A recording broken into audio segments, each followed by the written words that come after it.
Welcome back, everyone. Welcome back to another broadcast of the CranKy Ducklings. Welcome back to the very first Anonymous Cup, day number 1. Your unique format here of King of the Hill and also anonymous gameplay. Let's go. I'm of course your host Live VIP. With you, I'm joined by these amazing players, by the people in the chat and by the pledges as well. Welcome one and all to something a little bit different, something a little bit spicy. We did give an introduction to this previously during the RSL broadcast, but welcome one and all to the very first Anonymous Cup, day number 1. Now, the way this tournament works here, it is a King of the Hill format. King of the Hill, best of ones. Winner stays on, loser is eliminated, and we have 11 players here tonight. We have 10 best of ones lined up here for you. Not just that, it is anonymous in the sense that all the players that are going to be competing here today, they're going to be all on burner accounts. They're going to be all on alternate IDs to make it that much more difficult, or to actually, I should say, to not know who exactly is playing. And the chat is going to get involved. Exclamation mark yes in the chat, and you'll get a link to a Google form, a Google Doc, where you can actually place your prediction on who each player is. Now, obviously, I will say that you should ideally wait for a player to be eliminated to get the most information on them. If a player wins, they stay on, and you probably want to get as much information as you can before you lock in and before you determine who exactly that player is. Now, to make this, or to I guess in a way make this a little bit easier, or to narrow down the possibility of players, we do have a kind of like a listing of where our players are going to be from. We have 8 players. We have 8 players tonight that are from the CIS region, mainly going to be from Russia, from Kazakhstan, from Belarus. So we have 8 players from the CIS region, and we have 3 players from the rest of the European region. So with that, you can have a better idea of kind of like the player pool selection. We're not going to be featuring any Koreans or any Americans or Latin Americans, for example, purely players from Europe and from the CIS region instead. So that does narrow some things down here when it comes to who you're thinking. Again, think of, especially because this event is organized and hosted by MindoVK, think of players like Wayne, Young Yakov, GG Machine, Nicaract, Milky Cow, Strange, alongside, when it comes to the Europeans, Geralt, Skillus, Christianer. Those are the kind of like players that you should be thinking along the lines of. Likewise, other players like, some of them trying to come to mind here. Death Mars Gref, Dr. Graf, true. They're also going to be potentially called upon Proto Xaver as well, Replicants, and many others. So basically, we're going to put your knowledge to the test. Here. I'll try to help as much as I can. I'm a little bit more familiar with some of these players, as we do cover them on a more regular basis here, and some of them are more stylistic. And the way the Google form works, again, we have the command in the chat, exclamation mark yes for that Google form. It is a form for each of your predictions per player. Now, if you do predict once for a player, if you predict this person's Wayne and then you predict someone else's Wayne, only your first one gets locked in. You can only have one prediction per player. If you try to put in multiple predictions, then it will only count the first one. So there's some limitations there. Likewise, on top of that, there are also limitations if you try to make multiple like email accounts and try to submit multiple times, and if you get found out, then your, of course, submissions are going to be removed. They're not going to be counted. Likewise, you also have to make sure that you spell the name correctly. For example, if you predict MindoVK is casting, but this is just an example. If you type in Mindle, that doesn't count. You have to type in the full ID, and it might be case sensitive as well. So just bear that in mind as we are stepping into the ring. We're stepping into our first best of 1. Oh boy. Let's go. And spawning in the bottom right corner here of Persephone, we have our first of many anonymous players. We have the red Protoss. It is Solana. Or is it? It's spawning in the top left corner. We have the red Terran player himself. It is Fata Morgana. Who? That's a good question. Heading through the chat, at least initially. Oh, actually, I should probably set that up. So I set this up. My apologies. Solana. Do we even predict? I mean, it's so difficult to actually make an Morgana. There we go. Solana, Fata Morgana, there we go. If you're in the chat, you know what? Gamma time. Gamma time predictions are open. Place your bet. Something you think will claim the series. Best of luck in the chat. If we know nothing about our players coming into this and stepping into this, but you know what? Just get your gamma going. It's the best of one, Pappy. Have some fun. Have some fun. Best of one. Best of luck in the chat. Let's go, Pappy. Let's go. As we have an initial probe scout here coming out from Solana, does move out with the probe scout. Behind this, economic opener out of Fata Morgana as well. So we do have our initial economic start. There are a couple of other things that I can also reveal here. First thing, of course, Minuvike is casting. So Minuvike is not going to be playing, just so you can already cross out that Protoss player from your list of potential picks when it comes to who you think some of these players are. Likewise, Indy is casting today. Indy, he's a Polish caster, and usually Indy doesn't cast unless there's some Polish players involved. Like he's there for his boys, So I mean, I already assumed that there would be some Polish representation, so at some point in this broadcast expect there to be some Polish players, like a Geralt, a Christiana, a Spirit, a Mana. I wouldn't be surprised if those are some of the European players that are going to be invited. For now, again, economic opener out of Fata Morgana. Does open Reaper, sent across the map. From here, going to a delayed factory. Economic start already interesting. Ooh, do we have some latency? Personally, I do have some on my end, but hopefully everything's okay. Oh, this person's very kind.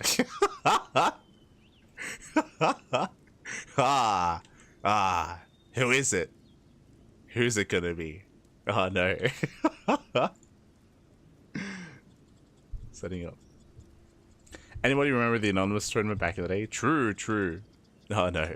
Also, another thing that I should mention as well, of course, is shout out to Hatsu for, of course, adminning, for helping to run the event. And I should also mention as well, what was I going to mention? Oh, right. When it comes to predictions, when it comes to the Google form, you can earn some prize money. The person with the most correct predictions at the end of the day and the end of the broadcast will be earning some prize money. So that is going to be kept track of. Oh, I should have started with that, saying that that's one of the reasons why to incentivize predictions, to incentivize stepping into the ring here, is the people, I think the top two with the most amount of correct predictions will be able to earn some money. Yeah, there you go. Way to get the chat involved. For now, that we have returned, we have come back. Reaper poking in, Adept will zone away. Behind this again, that factory follow-up. So far, everything's looking quite normal and quite standard. Yo, I mean, it can't be Milky Cow, right? Oh no. Behind the solid counter opener out of Solana, going for something standard. So far, I mean, everything has been very stock standard. Nothing cheesy, nothing crazy, nothing wild. That's all these Spirit. I was thinking Spirit, but Spirit isn't very talkative. That's the thing, right? Like Spirit, he doesn't speak too much. It was an economic. If this was CC first, I would scream Spirit 100%. I'd be like, "Mate, that is Spirit 100%." But I don't know. He's not too social. But maybe.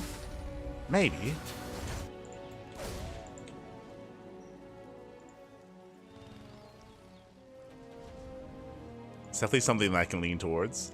Behind this, we do have our initial 2-gate follow-up, so 3 gates in total, 3-gate blink. Looks like we're going for a robot before expansion as well, so very safe play here from our red Protoss player. Very safe.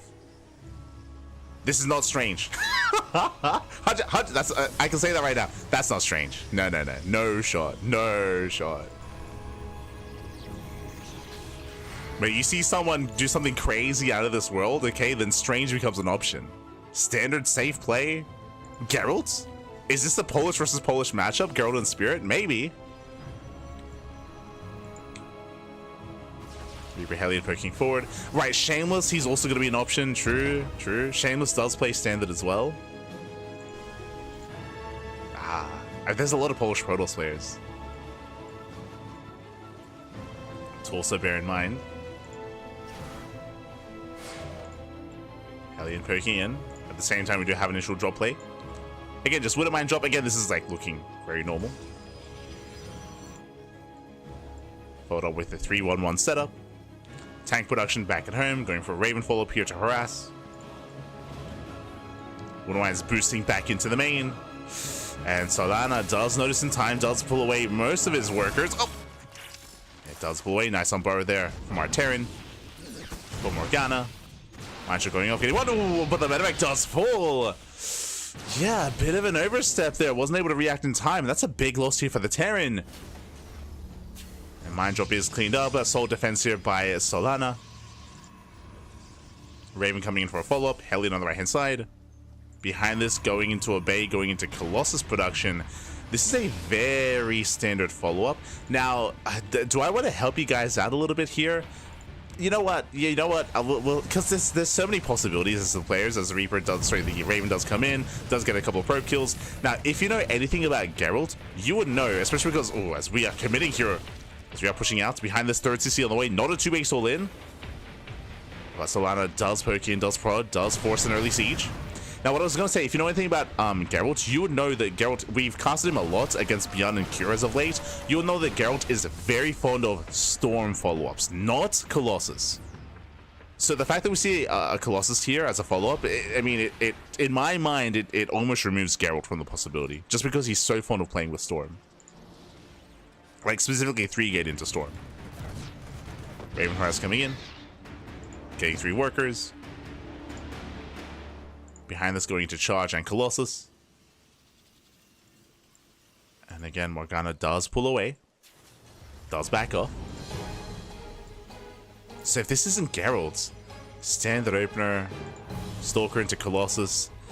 Like, in my mind, this does feel a little bit more shameless. Oh, he's so shameless. In my mind. But I also have, I'm gonna bring up a list of potential players after this, actually. I'm gonna look at Fire Growth Cup because there's a lot of Protosses in the CIS region that I'm not like considering. Like Proto Zaver. Obviously, this isn't Gref. Obviously, if we see a Cannon Rush, then Gref, right, rises to the top. Gateway Explosion behind this.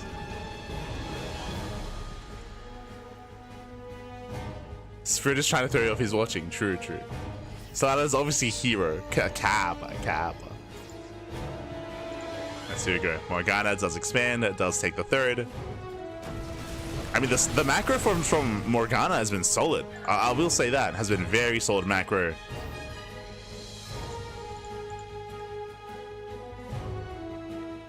As Morgana does break out, does push across the map. Colossus have arrived. They do engage before the siege.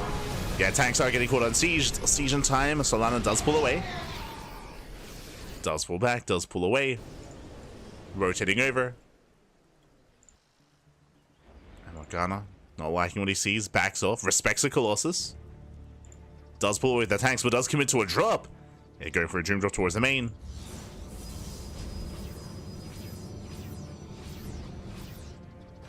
Does step by, does bust in, going for the production, and it looks like will not deny the upgrades, just barely not.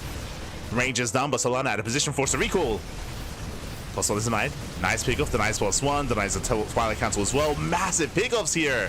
Cybercore, Forge, Twilight Council, and the Bay. Yeah, so many pickoffs. Solana out of position. As Spirit does pull away.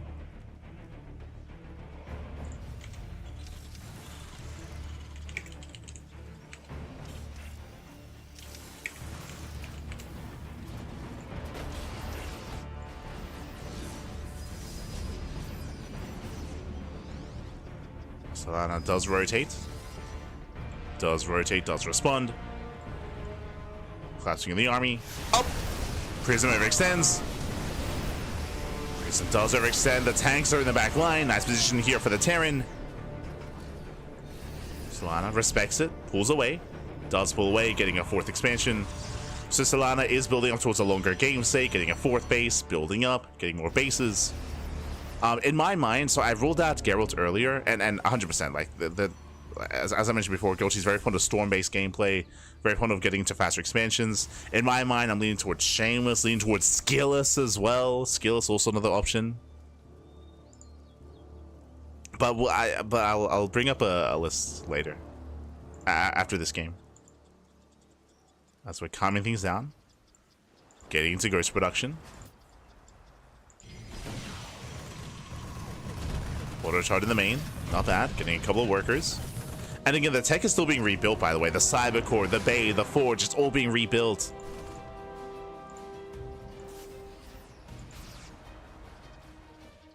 Now, the other problem with the 3 Europeans is that Europe is such a wide selection. Like, I don't know, outside of the Polish Protosses, like, is Minowike reaching out to, like, Sebestes? Is he reaching out to some of the other, like, European Protosses as well, like Arrowfire, right? Like, that's, like, the fact that there are 3 players from quote-unquote Europe, like, that opens things up so much for, specifically for Protoss, because there are so many European Protoss players. And all of them do play Standard. Like, bringing up Sebestes, Arrowfire, players of that nature.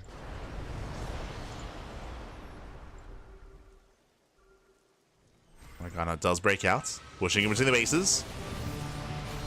Sharpshoots are getting ready. First Nova going to be going up. Vikings will zone. Nova likewise forces back the army for a moment, but now on cooldown. Morgana pushing in, going for the Colossus. No shield battery. Yeah, no shield battery. 1 Colossus goes down. Gets 1, gets 2. Gonna get all 3, and this is just far too much. Morgana has broken through here. Again, robot production has been delayed because of the Bay earlier, and the Terran will overwhelm. Lands the Vikings, takes down the expansion. Waddling in.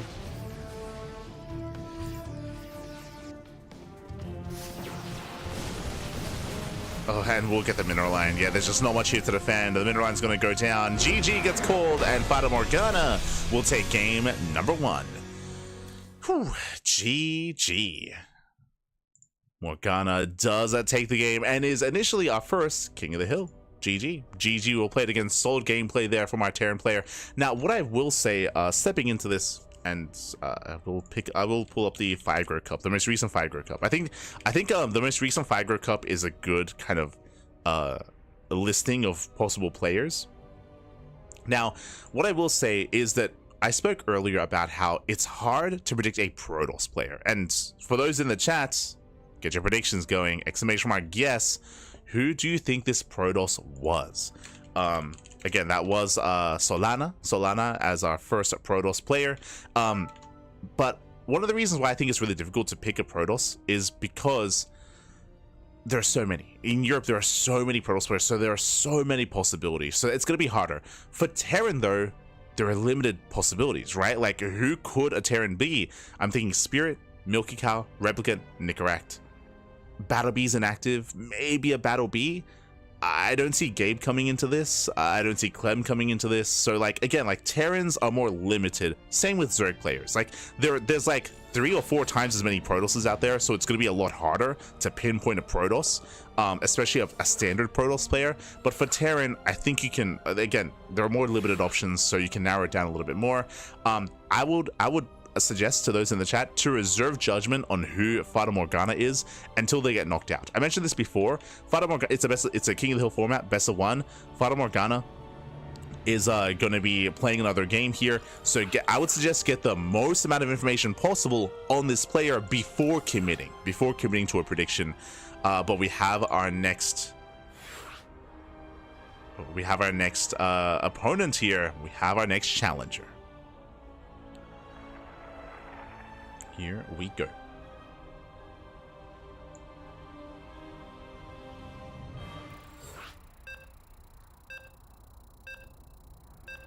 Here we go. As we're getting into a TBT. Okay. Oh my god. As we're getting into a TBT up next.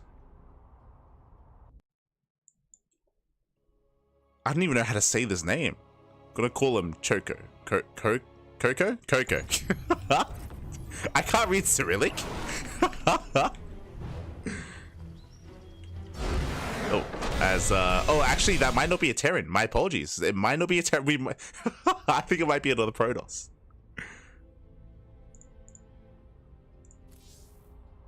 So we're remaking, but we're getting ready for another matchup. I thought it was a TVT, but maybe it's a Protoss player.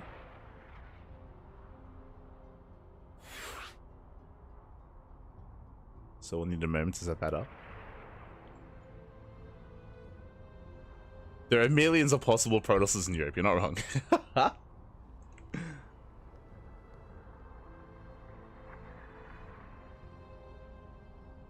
What about Solana being mana? It could be. It could be. That's the thing. Like if you're gonna say Solana could be a Protoss, I'm gonna agree to like any possibility. I say almost any because there are certain Protoss players that are obviously more cheesy, like your Boanans, your Grefs, your Strangers. So they're a lot more stylistic and easier to point out. Meanwhile, Coco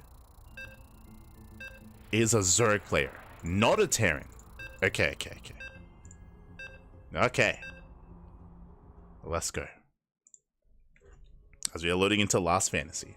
Likewise, for Zerg players, we also have a limited pool as well, because there aren't that many Zerg players in Europe or in the CIS region as well. But here we go, spawning in the top side of Last Fantasy, we have the red Terran player, the current King of the Hill, leading, and with 1 win under his belt. It is Fata Morgana. And spawning in the bottom left-hand corner, we have his opponent. We have the blue Zerg player. Again, he is Zerg. His name is in Cyrillic. It is Coco. And if you're in the chat, best of luck. Best of luck. Place your bets on who you think will claim the series. Claim this best of 1. But again, so if you wish, you can already place your bets, or you can already try to guess who Solana was. Solana played pretty standard, was eventually overwhelmed. Honestly, pretty solid play against the Terran opponent, but it's gonna be a big gamble on that one, I feel. Aye. Here we go. Here we go. As overlords are being sent out, a hatch gas pool, standard opener here out of our Zerg player. Meanwhile, standard opener out of our Terran player as well. No cheese, no proxy.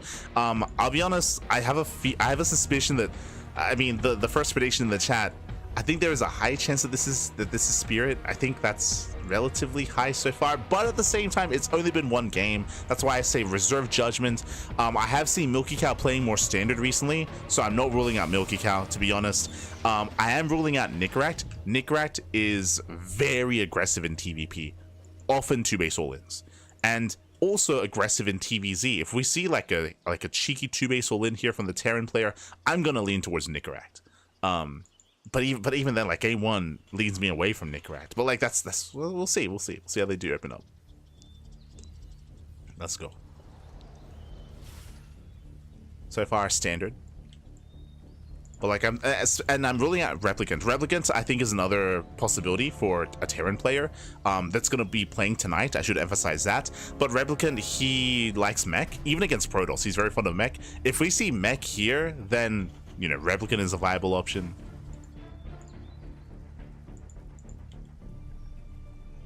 At least in my mind, Replicant, he's a mech boy. If we see like a 2-base all-in, BC opener, if we see like a Hellbat push on 2 bases, if we see like a 2-on-1 into 5-rack setup on 2 bases without a 3rd CC, like that's more like a Nickract play style. If we see something more standard, then yeah, I'm leaning towards Spirit on that one. For now though, we're calming down. All right, when it comes to our Zerg players, so far everything is looking normal. I mean, the problem with the CIS Zerg players is that they are a lot more aggressive against Protoss and Zerg. Against Terran, I feel like Wayne, Young Yakov, and GG Machine, those are the 3 main Zergs that I'm thinking of. They all play pretty standard, to be honest. Wayne is more willing to open up Roach. True. I think Wayne, he is more willing. But like a lot of them, they just play Ling Bane. Oh. Nice control so far. Reaper goes down. But especially obviously because of the Cyrillic, I do think there's a high chance that this is either Young Yakov, Wayne, or GG Machine. Like those are the 3 that come to mind. I know that Mini Zerg has been very active. Mini Zerg is another option. But personally, I don't think I've casted Mini Zerg before. So that's a hard one to land on. Behind this, ooh, 1-1, no 3rd CC. No 3rd CC, 1-1-1, hyper aggression out of our Terran. Okay. This is not Spirit. Hold on. Yo, he's not playing standard and being greedy. Oh, maybe it's not Spirit. Okay, so I'm bringing it back to if you've been watching the House Galactic battle, like the offline events, and the ZVT between Spirit and a laser. Spirit, he has cheesed a laser before, 100%. We've seen Spirit play mech, we've seen Spirit open BC, we've seen Spirit go for these weird all-ins against a laser for sure. So Spirit, he has it in him, but I feel like that's specifically against a laser because they mind game each other, and there's so much like history between them. So 1-1-1 fast stim into Cloak Banshee. No third CC.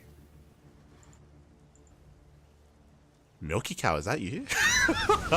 That's because if you remember last game I wasn't ruling out Milky Cow, like because I have seen Milky Cow play a little more standard against Protoss. I wasn't ruling him out, mate. I mean, it's no lane, third CC's on the way, but this is a late third CC. Unless maybe Spirit's just playing really safe. You could argue, but this is more aggressive than anything.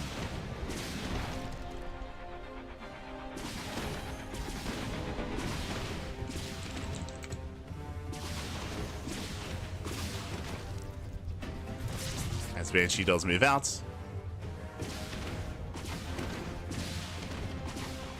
Hellions pushing on the left-hand side.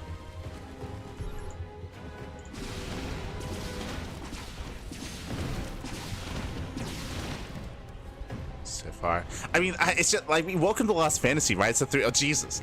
It is a three-player sport map, so maybe Spirit he feels he needs to play safe and delay a third CC on this map in case it's an all-in.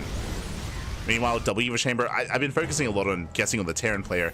Standard opener, Hatchgas pool, third base, droning, double Eva Chamber, double upgrades, Ling Bane. Like, this is as standard as you can get. It was even a layer first Baneliness before 1-1 upgrades. So this is just very safe play from the Zerg. Very safe, like standard play. The Lings, they do catch up, they do shut down the Hellions, not bad. Yeah, not a bad catch. Ooh, the Hellions do overextend. And a nice movement here with the Lings, impressive. At the same time, Banshees, they do hit the right-hand side. There's a Spore. They get 2 drones. Hellions are cleaned up. Our Zerg player defends. Yo, Coco. Coco popping up. Behind this, getting into a 5-rack setup. Third TC on location. Like, you could make an argument that the late third TC is just really safe play from the Terran, which would still be in line with Spirit. Like, you can make that argument. But just because I haven't seen Spirit play TVZ on Lost Fantasy. So I don't know how he plays on this map.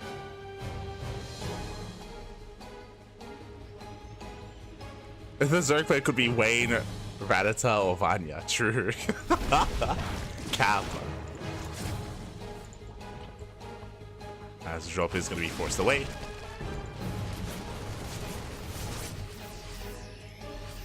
Behind this, you have Ling Bane into Hydra Tech.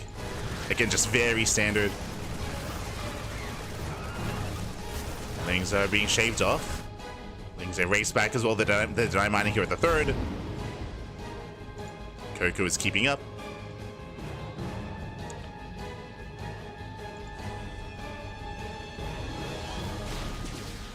As we're already building up into a second factory before the gases are being taken.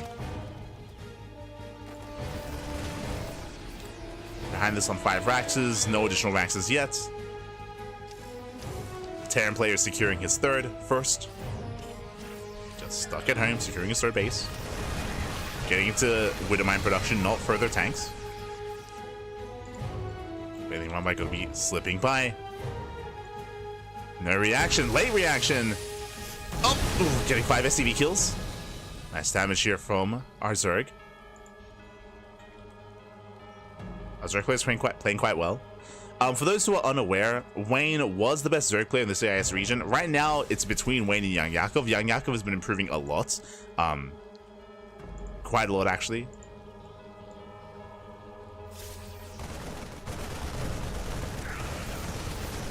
Oh. That's the third base. That's the fourth base, sorry, is going to be going down. Snipes the hatchery, nice pickoff. Zerg player out of position, limited creep and vision here on the right hand side. So down goes the fourth. Terran player pushing towards the left hand side as well. Yo, Zerg Coco is having a hard time keeping up. Armies are moving in. CranKy out of position. Oh. That's means they stim on forward. They take down the queen. Bailey's rolling in. Oh my god. I'll pick up. Does pick up. Does evacuate.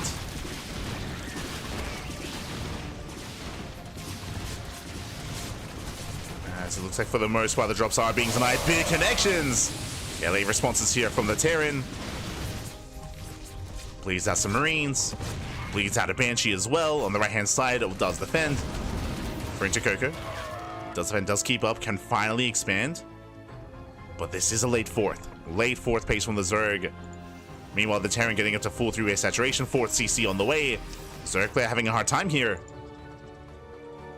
Needs time to recover at this point. Maybe worth double expanding. Getting a fourth. Yep, there we go. Double expands to try to catch up. And we're settling it.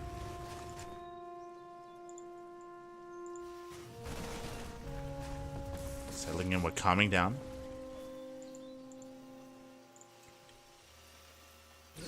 Oh, yo, the fighting intentional. These are some nice little micro moves for our Zerg player, not gonna lie. I guess I was gonna say that like maybe I should like consider no. I was gonna say a laser would drone up far more than this. Like a laser, he would already be at 80 workers, 100%. Like our Zerg player here is staying on a very low drone count, 65, but that's also because the fourth base is quite late. Late fourth, mine shot's going off, but this will be a cleanup here in the favor of the Zerg. At the same time, oh, a bit of an F2 here. The Zerg player does move completely out of position. The fourth base is going to go down once again. You can see a big reaction here. CranKy racing back home. Another base goes down. Oof. The fourth base for a second time.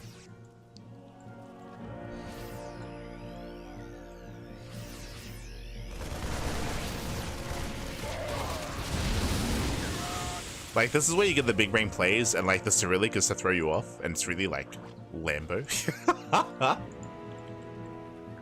Nah.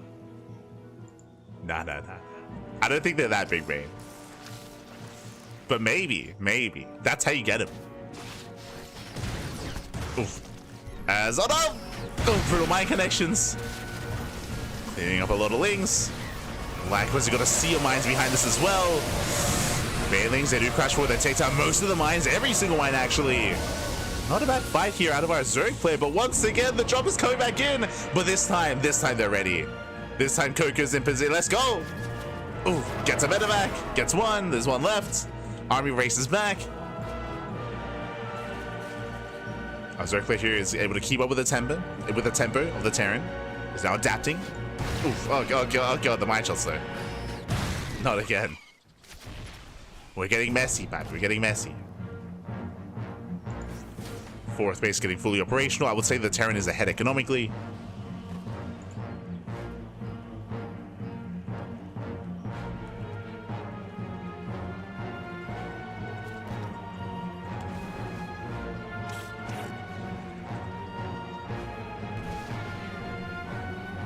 Suicide drop didn't feel like something that Spirit would do. I rate Spirit very highly as a player. Mistakes do happen there. Like definitely be careful with that. Be careful with that. But sure, right? Like so as the drop does come back in, gets a full mineral line, 12 drones going to be going down.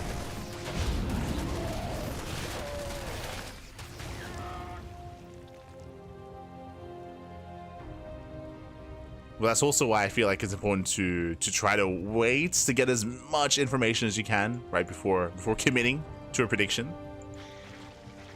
Depending on if we get another game. So Terran player setting up at the center. For me, I'm still not ruling out Milky Cat, to be honest. Like I know I haven't made like a strong argument for it yet.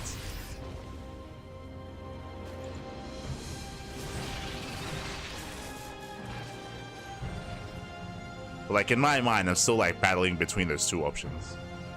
Is Milky Cow and Spirit. Like maybe Replicant, maybe like nah.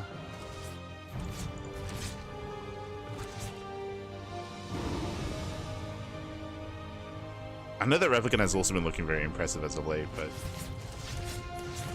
Oh, oh, no, the side. Oh, the air blockers. No. Liberators, they get caught out. For those that are curious, here on the Last Fantasy, we do have these air blockers. I mean, that's another thing to bear in mind, is that potentially whoever's playing here doesn't have a lot of experience on Last Fantasy, because this is the most vetoed map of the map, but we rarely get to cast on this. Oof. So far, the Bio Army does move in. Mines are going off, 13 drone kills. A nice catch here from our Zerg. Oh, well, can barely knock it on top of the tanks. There are just so many Marauders, they're so tanky. And Fata Morgana, I think, has done it. Takes down an entire mineral line. The base is going to fall as well. Yeah, the base does crumble. We have a couple of lurkers coming in. The lunkers, they're waddling in.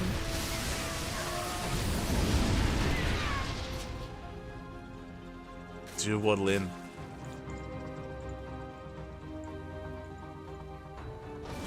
Likewise, our Terran's still dropping in, going for the split push. Bottom right and top left. As Marauder goes down, we do see him once again, just pulling apart the Zerg player. And this is getting out of hand. This is becoming just far too much damage at this point. The base goes down. The drop play continues.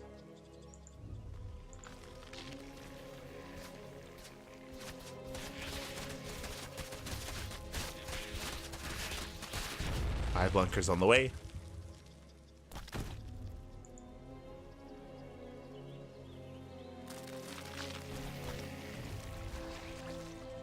Okay, it's going to be on Kurger to try to stabilize. Double expanding, down in workers, down in bases, down in economy, down in everything. And back at home, we just see Fata Morgana just getting into ghost production. Ghoster on the way. More starports. Looking to max out.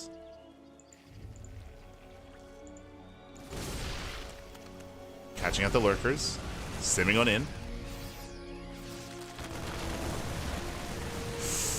Catching out even more. It's barely any banelings here.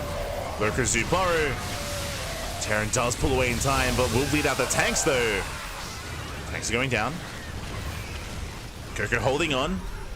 Does take a decent fight, but what's scary here is that our Zerg player has no economy to sustain these losses. Like, there's no economy here, so even though this was a pretty good fight, they're running out of steam, they're running out of resources. The Terran can just keep this up and keep on going. Simming towards the right-hand side.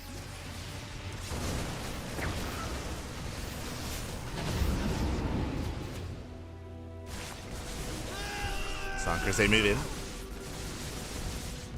Do move in towards the left. Ghost is trying to respond. Likewise, drop gets deflected. We're getting some damage here. Oh, the Ghost! Get some snipes off. Nice snipes.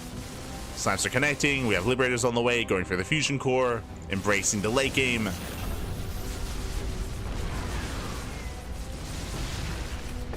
Snipes once again, getting 1, 2. We had the third Lurker kill earlier. Brutal losses.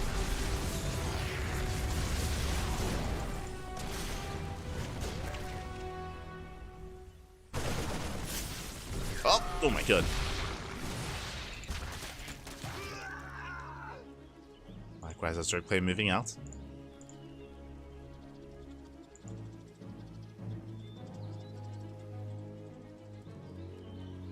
I think I was gonna say this a little bit later, but I do think another reason why it might be worth holding off on certain predictions, because you can still, for example, we have Solana from earlier that you can still predict on like throughout the broadcast.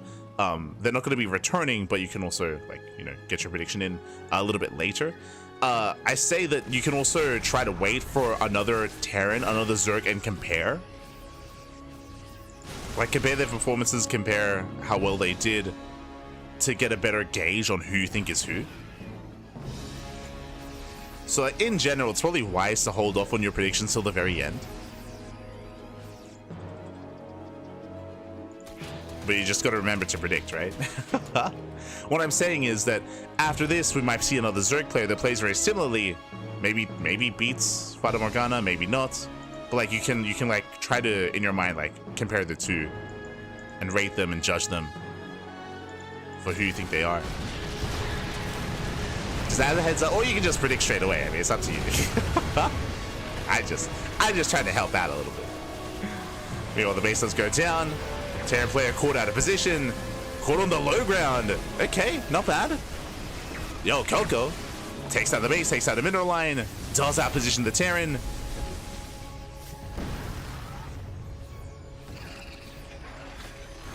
Okay, we're making some moves. Suddenly, our Zerg player coming back, re-droning, re-expanding. I spoke too soon. No, I spoke too soon. As we do have a counterattack here, gets into the mineral line. That's going to be how many? Over 10 drone kills, 17. The mineral line goes down. Massive pickup. Okay, we are getting scrappy here.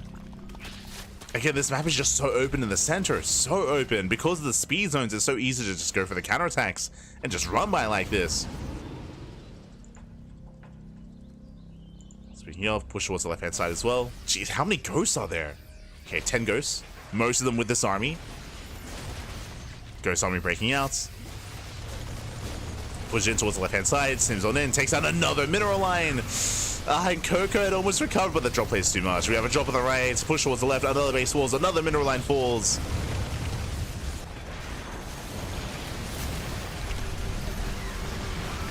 More Hydras going to be going down, and Lurkers burrowing in. The snipes are brutal. Snipes almost all the Hydras and the Lurkers. And Fata Morgana has done it. Again, we had a nice fight earlier, a nice move out of Coco, but very quickly we saw the Terran player just counterattack, take down 2 bases, 2 mineral lines. Zerg player has been pulled apart, has been having a hard time keeping up here with that multiple aggression throughout the entire game, to be honest. Snipes are popping up.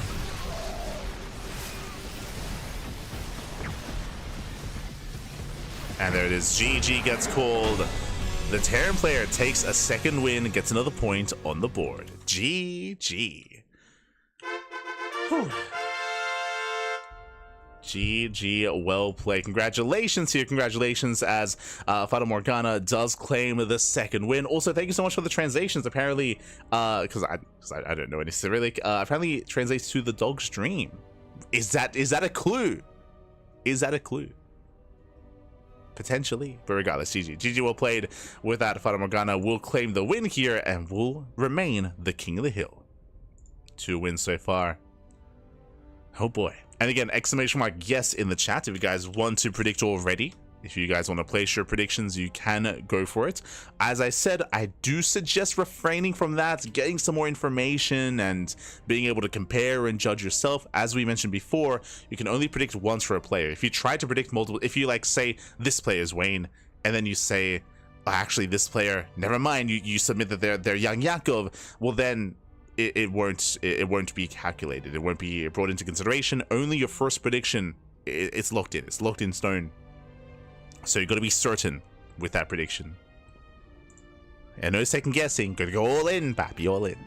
But with that, GG well played. Fata Morgana claims another victory here. And we're getting ready for the next opponent. Oh boy. We're getting ready for the next opponent.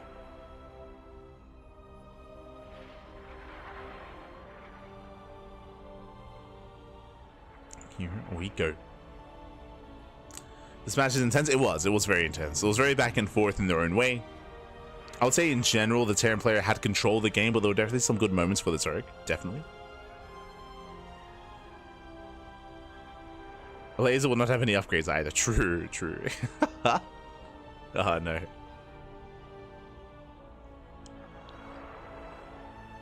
With that, that's our first 2 games locked in. Also, when it comes to spelling, when it comes to player names and things of that nature, I believe the Wikipedia page should be being updated eventually. I would hope.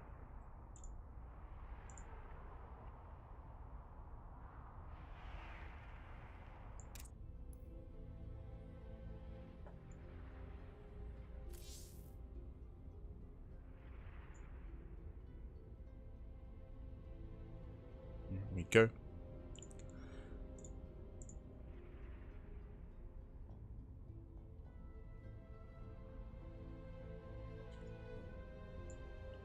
One moment. Okay. Beautiful. For now, though, I think we're going to be going on a short break. I think we need some time to gather our next opponents and gather our challengers. So we're going to be going on a short break. And when we come back, we'll have our next best of one. Now, as a reminder, we have 10 best of ones tonight. We have 10 best of ones. We're 2 games in, 2 series in so far. But we do have 8 more ahead of us. Oh, boy. I guess it's a lot of players to predict. A lot of players. A lot of players. But yes, we're going to be going on a short break, and when we come back, we'll have our next matchup. See you soon. See you soon. Oh, actually, never mind. We have our next opponent.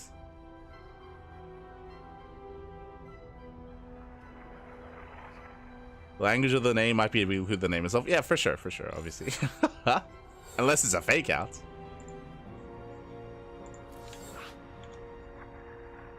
Unless it is a fake out.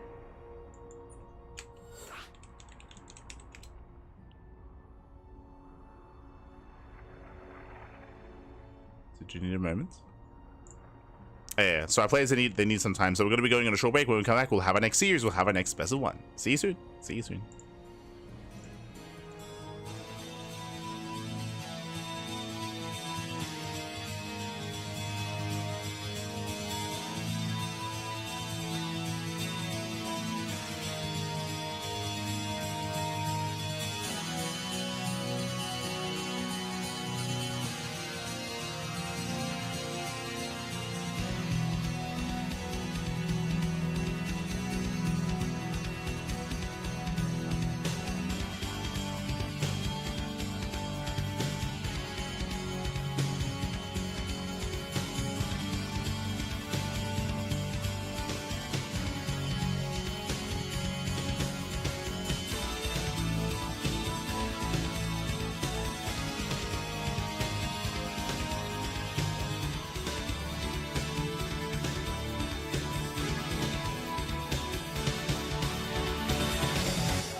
Welcome back, everyone. Welcome back to our third best of one of the broadcast of the Anonymous Cup, and spawning in the bottom left-hand corner of Leylands, we have our current King of the Hill with 2 wins under his belt, looking very strong, very powerful. It is the Red Terran player. It is Fata Morgana. Or is it? And spawning in the top right-hand corner, we have the blue Protoss player, the blue Protoss player himself. It is Tempest, our new challenger. Let's go. And if you're in the chat, predictions are now open. Place your bets on who you think will claim the series, as we are setting out a very early SCV. I would imagine that we're setting up a proxy or an eBay block. It looks like we're going for the block at the natural. Let's go, as we have another TVP. Now, as a reminder, last time we saw Fata Morgana in a Terra vs Protoss went for an economic opener, went for a single gas Rax expand into a standard follow-up, into a mine drop, into bio tank, into a third base. It was all pretty stock standard, to be honest. Like, there was nothing too crazy about it. It was very solid, very solid, very impressive play out of our Terran player. And his Protoss opponent likewise also played standard, going 3-gate blink into a third base with a robo, I believe, before the third, if I remember correctly. Meanwhile, here opening up with a bit of a cheeky start, forcing some inefficiencies out of Tempest. Tempest opening up with the unnatural natural. The spray. Hold on. Hold on. Okay. That's a tell. You know who I'm thinking right now? Now, a lot of those Zoomers are very fond of spraying. They're very fond of it. If you remember Shameless, he specifically has he does a juice box spray every time he throws down like a pylon. I think he has another spray when he throws down like a base as well. Like Shameless, he does that. Because these are fresh accounts, you don't have all your sprays available, so that's something unique that not everyone does, is what I'm getting at. Not everyone sprays like this. Just saying. Shameless? I don't know if it's him, but maybe. I just know that Shameless is very much known for spraying, very much so, whenever he throws down like certain buildings. But to be fair, typically Shameless, he sprays when he throws down his first pylon. Like this pylon here would have like a juice box under it, for example, right? Just little things like that, like or maybe a bit of an easier way. Who doesn't throw down sprays like that, right? You can also, like, if you're really familiar with certain players, then you would know like who doesn't really spray at all, right? Meanwhile, the Reaper does poke in. Again, did force you on natural. One probe goes down already. Gets one. Behind this, to have a 1-1-1 follow-up. CC in low ground. Second probe goes down. Nice pick off.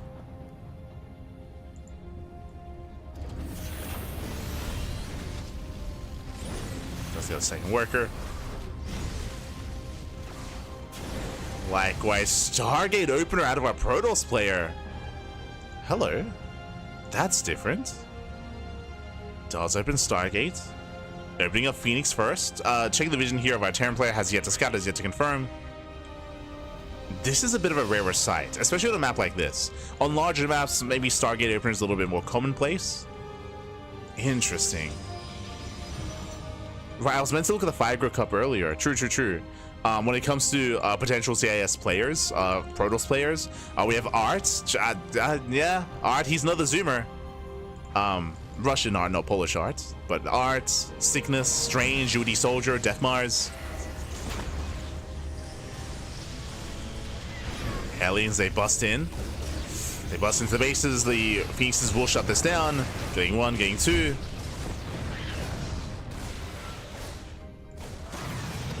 Are catching a couple of Hellions. But yeah, when I think of some of the younger players that want spray, I want to say Art might be one of them as well. Something Shameless, something Art. I rarely cast Sickness. I rarely cast. Nowadays, it's been a while since I've casted UD Soldier. UD Soldier is also typically standard. I don't think UD Soldier does Stargate openers.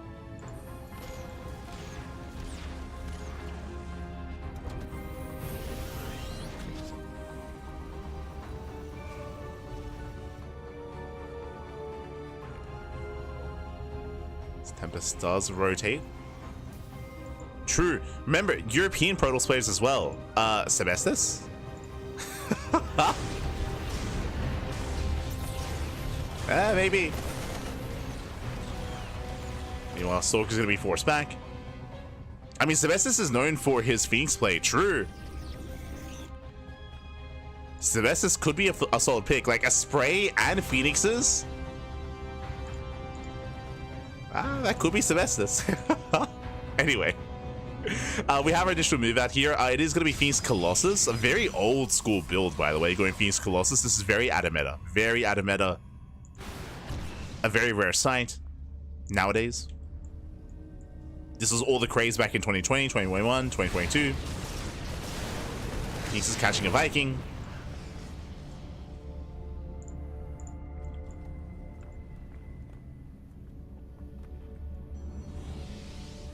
Let's catch a Viking. Bio army building up. Working into his own Vikings. Just a 3-1-1. Standard setup here from our Terran. Slackgone's almost getting caught out. Locker's not broken. Ooh, punching one of the Phoenixes. This Tempest is forced back. True, like, mate, the thing with Sebestus, now that I'm thinking more about it, he is one of Roddy's boys. Naming himself Tempest, he's on Team Roddy, right? It's like it all. playing Phoenix, spraying, I don't know. Maybe I'm overthinking, maybe. Maybe.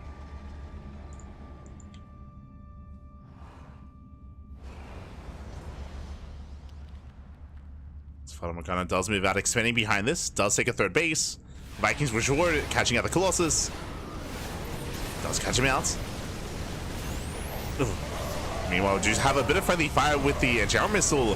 After the Colossus does go down, he sims on in, saying Colossus has right, Viking out, running out. And Tempest holds. Tempest holds, Tempest shuts down the Vikings. Catching out the Cyclone as well. Oh, maybe a bit of an overextension, but barely any anti-air. Takes out all the Marines. Protoss player is holding, does get away with this just barely with that final Colossus, does punish the reinforcements, catching out more Marauders, nice pickups.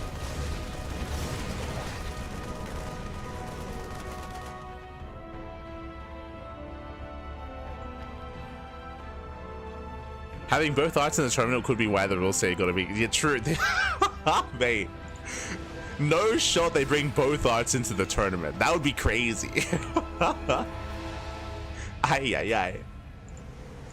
But you're not wrong. If I was middle VK running this tournament, 100% I would invite both arts. 100%. I'd bring them both in. Just to mess with people.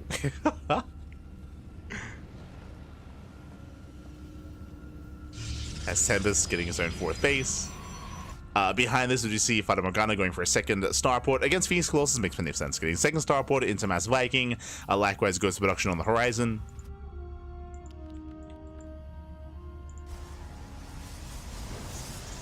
Meanwhile, Tempest still has to rebuild his Colossus. The ground army here is very much so lacking for Tempest. This is why, like, this style is so risky and has fallen out of favor, is because aggression can shut this down. You can see just how vulnerable the Colossus are, how vulnerable the Phoenixes are. Like, this is a very fragile kind of army, at least initially. As the game progresses, as you get a fourth base up and running, then you can bolster this army with a greater gateway composition. But early on, again, you are vulnerable. It's difficult to get away with, but so far, Tempest is.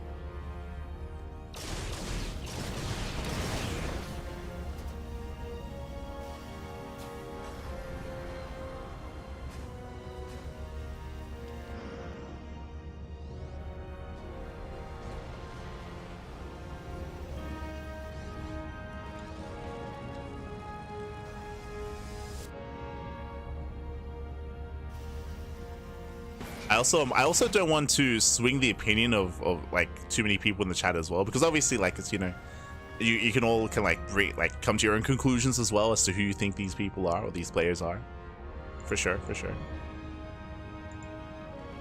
And likewise, we're quite limited when it comes to how many European protosses we cover here on the channel.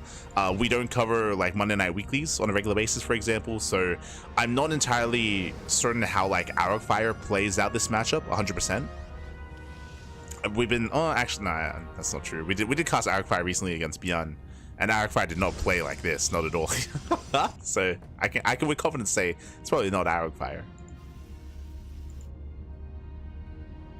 He's getting into fourth Colossus. Jesus, fourth Colossus on the way. Getting into Blink, very Colossus. I'm not too fond of this. I'm not too fond of going into 4 Colossus plus Phoenixes. Like, your opponent is already going Mass Viking, right? Like, you're already forcing out Mass Viking out of your opponents. So this is very risky here. We are, of course, going to be supporting this army with Templar Archives, Archons, and soon to be Storm, and soon to be Disruptor production, I would assume. But we are sticking with, again, a very heavy Colossus count. Immortal production has begun. That will help support this.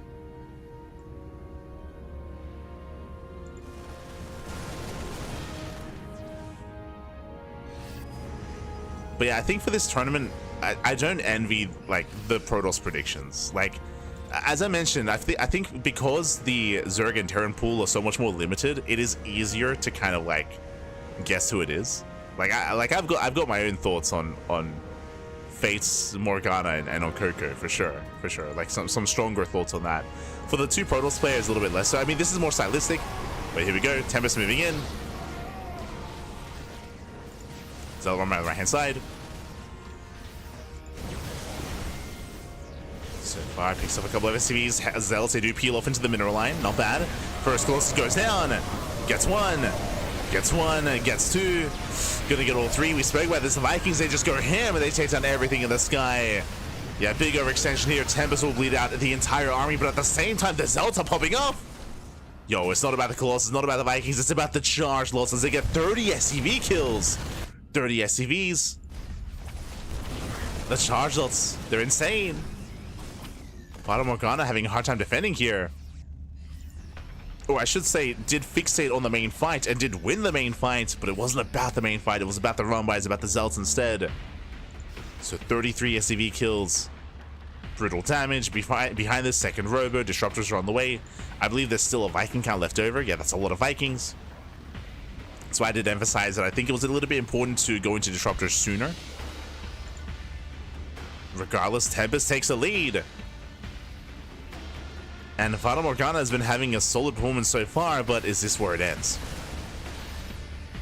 As Tempest is about to max out. He's about to max out.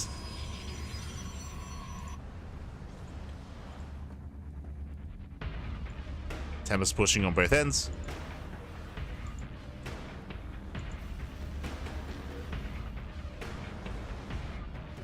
Does hit the right hand side, going for the planetary. It's gonna go down, no lifts. I mean, it can't.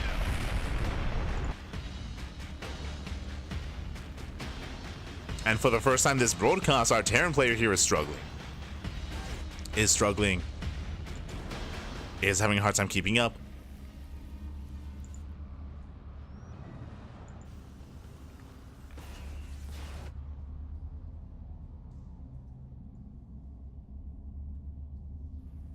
Where are the Tempests? What do you mean? He's right there. You got it. You got one big Tempest back. One.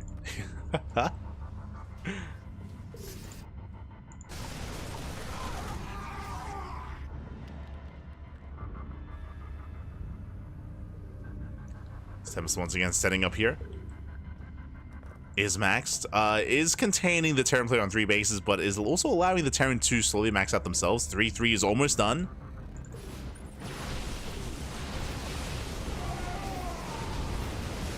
Blackguard's Nova going up. Oof, does graze the army. Blackguard's Nova likewise picking up some more Marauders.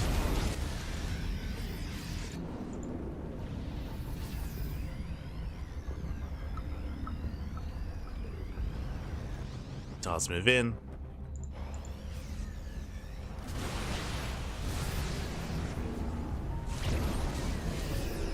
Where's us run another Nova? Fata Morgana coming in from the right hand side. Coming in for a flank. Up. Oh no! Ooh, brutal connection. You know, do connect. Late reactions there from the Terran. Distracted by the Stellar run by. And the Novas, they are popping off. Massive catch here from Tempest. GG gets called, and Tempest will end the reign of terror of Terran. And Tempest is the new King of the Hill. GG. Whew. GG, well played. Big win here for Tempest. We have our new King of the Hill. And are there any strong feelings in the chat for our players here? Again, going for an older school style of Phoenix Colossus, being able to outperform, being able to pull apart their Terran opponents with the multiplayer aggression, with the Zealot run-bys, with the Zealot counterattacks. Very impressive play. When it came to the Terran play, a very standard play. Remember, it was initially an eBay block into his own bio setup. And again, he did win the main fight, but he was otherwise distracted, was otherwise inattentive when it came to his own natural base, his own fourth base as well. Had a hard time reacting, pull away in time. Had a hard time preserving his SCVs. GG. GG, well played. With that, Tempest is our new King of the Hill, and we'll see who our new challenger is going to be. Oh boy. GG, well played.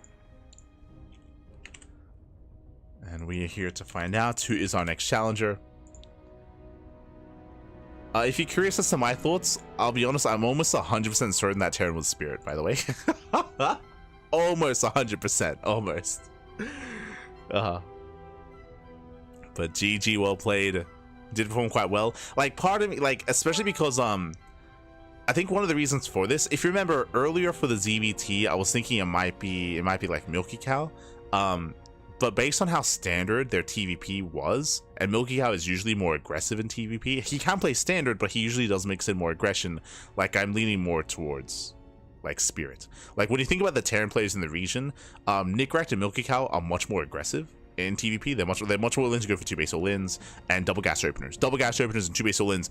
That's I see that. I feel like, you know, CIS Terran, right? I know that Replicant has been performing quite well recently, but I do have some strong feelings that was Spirit.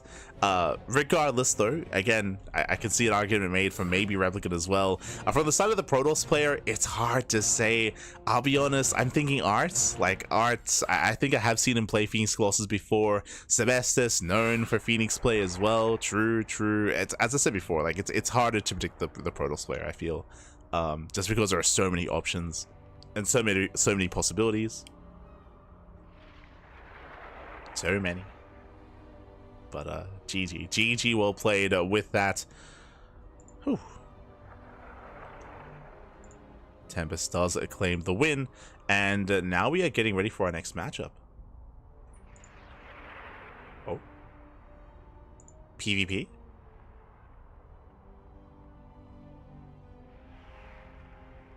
Un momento. Are setting up.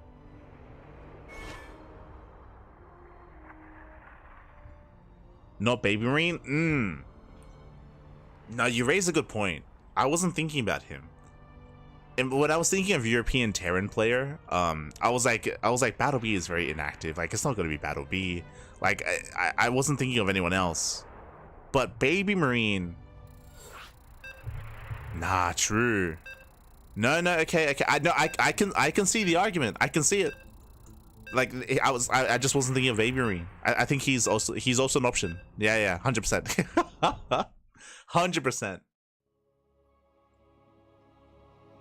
I think yeah. I can see it. I can see it for sure. For the Terran, I mean. But for now, we're gonna be settling into our next game and spawning in the bottom hand corner of Magnatha. We have our next opponent here. Once again, name is in Cyrillic, by the way, but we have our PvP spawning in the bottom right hand corner of Magnatha. We have the red Terran, sorry, the red Protoss player himself, the current king of the hill. It is Tempest. And spawning in the top left hand corner, we have the blue Protoss player, the blue Protoss, who himself. It is Alpha. God, I don't. Let's go.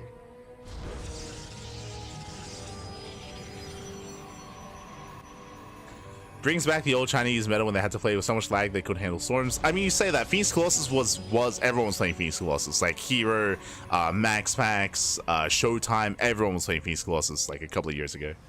I do agree with what you're saying. Back in the day in WCS Americas, Chinese players, they would play, I'm thinking of Jim. Like, Jim would play very often Colossus-based play, because, you know, to avoid ping. But a couple of years ago, Phoenix Colossus was the go-to for everyone. So very old. Like, when I say old school, I mean, like, again, from a couple of years ago, like COVID era of StarCraft, 2020, 2021, 2022. As Tempest opening up with a fake proxy pylon. Okay. Meanwhile, 2-gate opener back across the map. 2-gate opener back at home as well. So both players are mirroring each other. Tempest is with a cheeky start to try to force an overreaction from his opponent.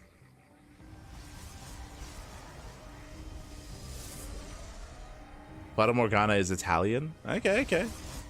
There you go.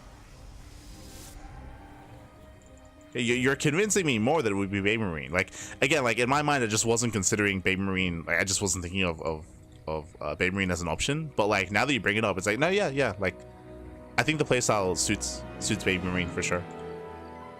I can 100% see that argument.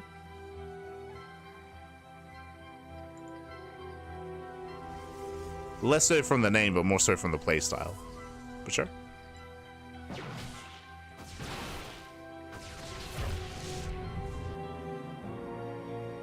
You got me. Behind this robot opener, very safe play from our blue Protoss player. Very safe. Meanwhile, Tempest just expands. Tempest just expands. You can see here that a blue Protoss is searching for proxies, but the probe scout across map confirms the expansion, and we may turn this into a one base. Oh, never mind. I was gonna say into one base all in. Expands as well. So both players are expanding. We do have a safer build here from our blue Protoss and gonna fake out of our red Protoss player.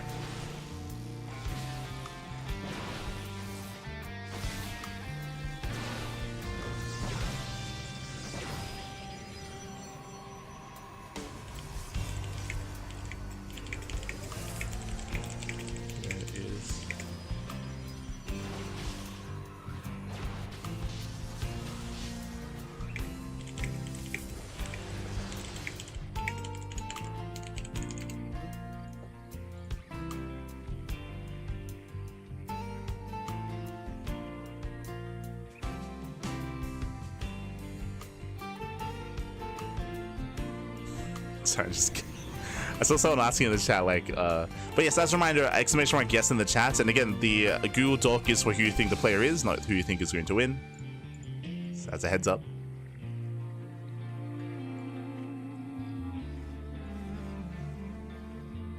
Now though, to have our Twilight Council follow-ups out of our players.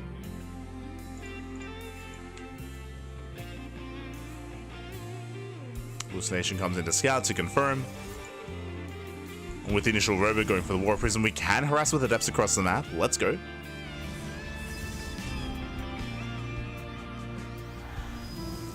Can settle for Adept harass.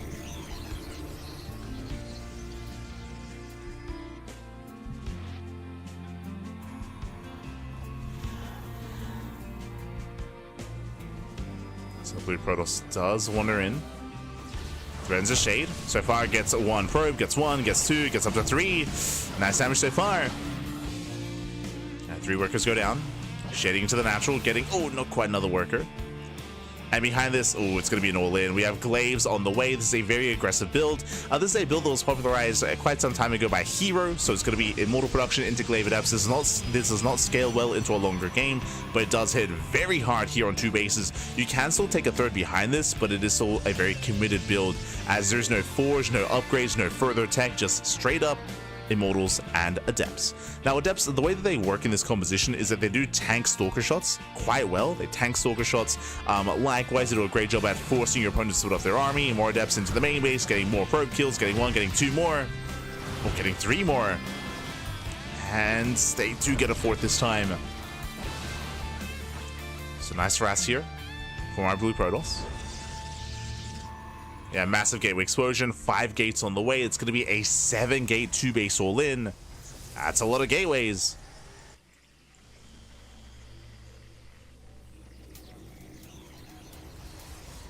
To be fair, we call it Fata Morgana here too. Oh, there you go.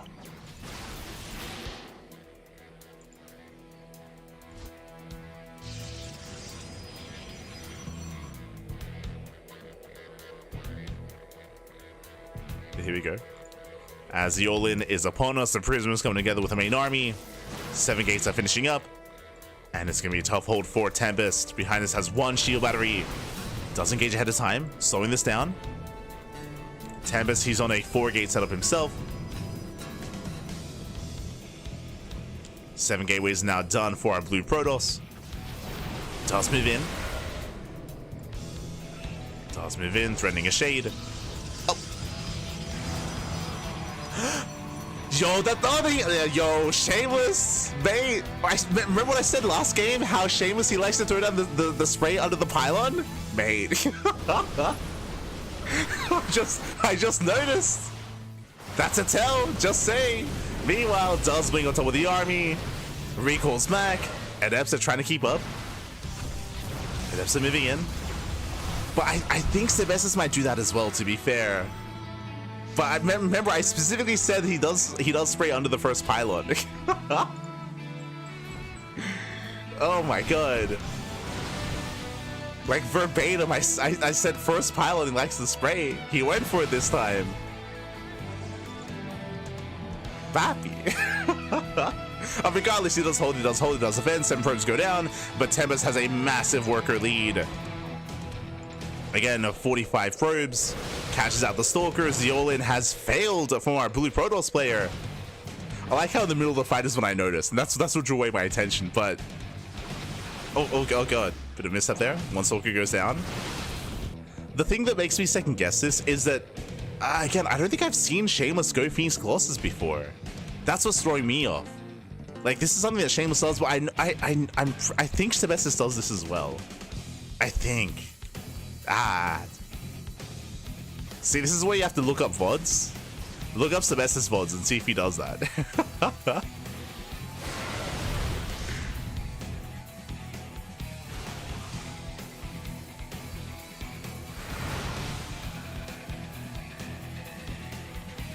And so far, Tempest does rotate, does move in.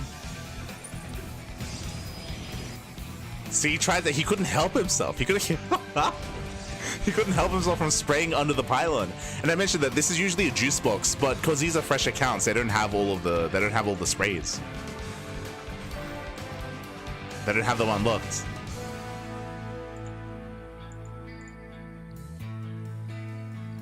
For now, though, Tempest is getting further ahead. He's getting up to 3 base saturation. Again, just building up Mass Stalker.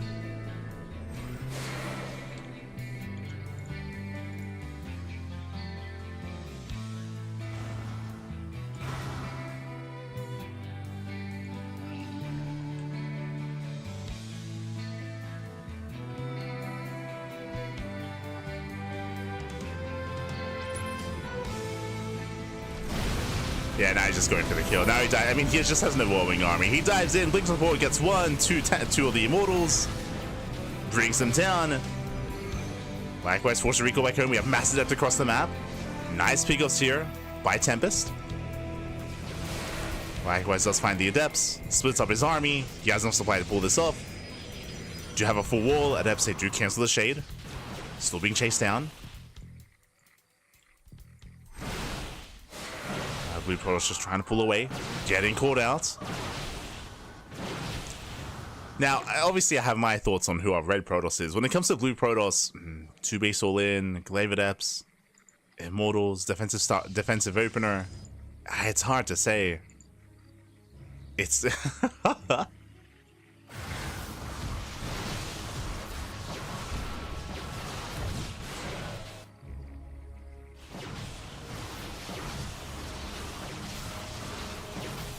I want to say that I've seen Art do this. I want to say.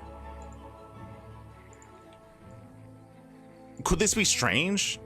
True. I don't think Strange would have opened up defensively, though. I don't have enough information. I want the Blue Protoss to win just to see more. Just to I need to see more of his matchups. We're just working off of so little information. So little, especially if he goes down. And again, he's still 2 base all in, by the way. Still completely all in on 2 bases.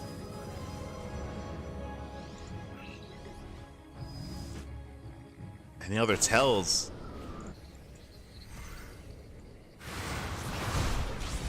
Like, the problem with Strange is that Strange is very aggressive as a player, but he often does like more unorthodox builds. Like, this is like one of the more like standard all-ins that you can go for. As Tempest pokes in, takes down the Prism, denies any reinforcements. Adepts are denied into the main. Collapsing the army, getting 1, getting 2, getting up to 3 Immortals.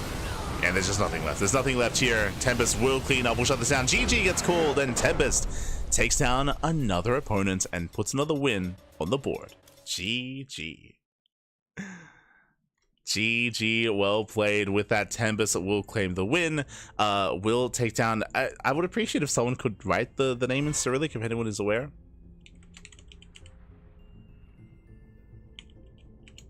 But GG. GG, well played.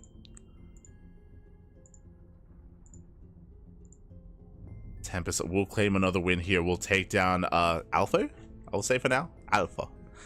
And we'll see who's our next challenger. And again, it's hard. It's difficult for some of these because we only see one game from the player. So you have so limited information as to who that could be.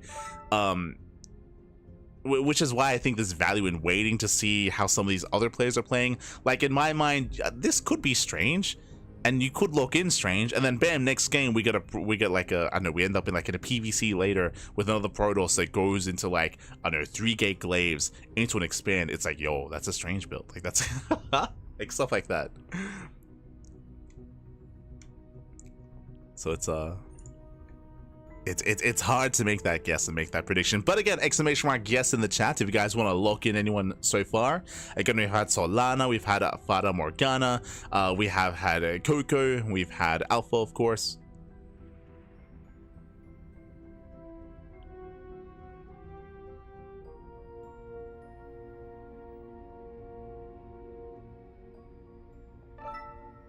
I guess Udi Soldier for Arnold, but now it feels more like Cougar. I've never seen Cougar play. Never seen him play. Udi Soldier, maybe. Like I haven't covered much Udi Soldier recently. It's hard to say.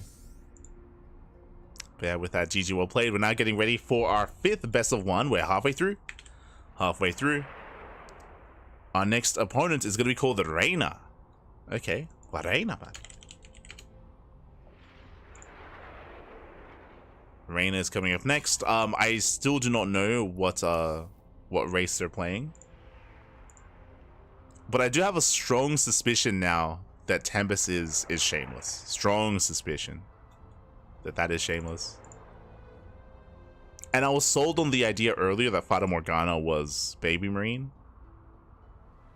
Like I was all in on Spirit earlier, but I mean, I just wasn't thinking of Baby Marine as a possibility.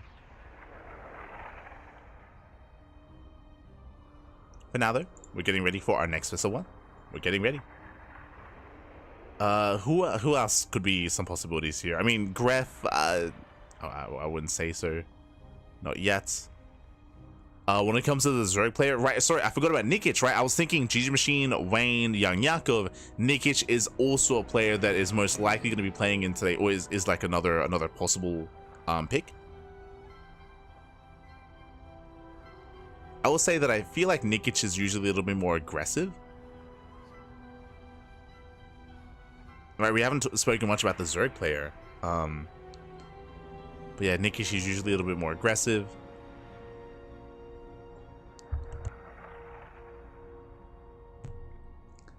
Was having a hard time. I can see an argument for GG Machine for the Zerg player or Nikic. Because I had such a hard time keeping up with the drop play, that's why I'm leaning a little bit away from Wayne and Young Yakov, because I feel like they would be able to keep up a little bit more. Maybe I'm rating them too highly, but like in my mind, that's the case. That they would be able to keep up.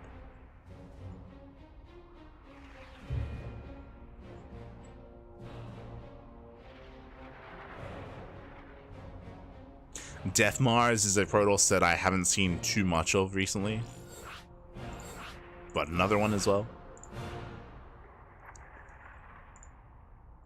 Here we go.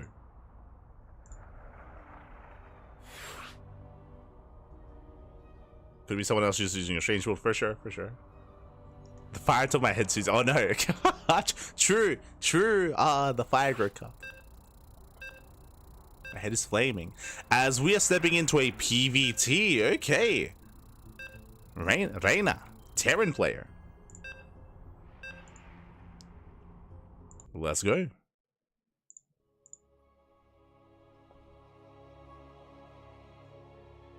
Not a Cyrillic name, but could still be, of course, a player from the CIS region, 100%.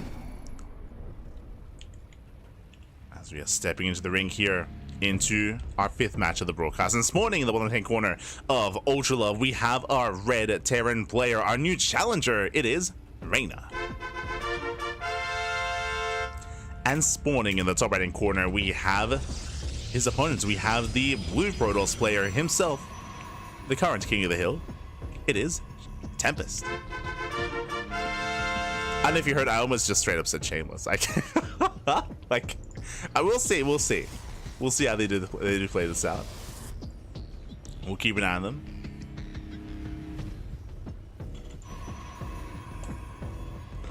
I mean, like as I mentioned before, when it came to that spray, like Shameless is known for that, but I'm pretty sure either Sebestos or Hourfire do the same thing, where they also like spray quite often. That's why I said it's like more of like a zoomer thing, like the younger players. Double gas open already. Okay. Double gas opener, more aggressive. Remember, for the last Terran player for Fata Morgana, we saw a lot of economic builds. We saw a lot of standard economic openers here. This double gas, faster factory, something more aggressive here already. You have my attention. Now with this faster factory, we can go into Reactor Reaper Hellion. We can go into an early tank push, early Cyclones. There are certain players that are known for 2-base all-ins in this matchup. I would say Nickract. Nickract is known for hyper aggressive builds against other Protoss players. Likewise, Milky Cow as well. The question becomes, if this Terran player eventually does turn this into a 2-base all-in, can you distinguish between Milky Cow and Nickract? They do have certain styles that they're more known for, and certain all-ins that they're more known for. True.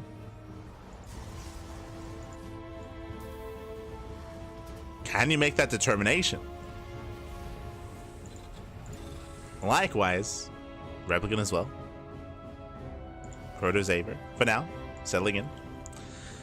For now, we have the faster reactor, so it's going to be Reaper first into reactor from the side of Reyna. Back at home, Tempest going for standard opener. So far, so good. There it is! Yeah, once again, look at the spray. I'm telling you. He keeps doing it.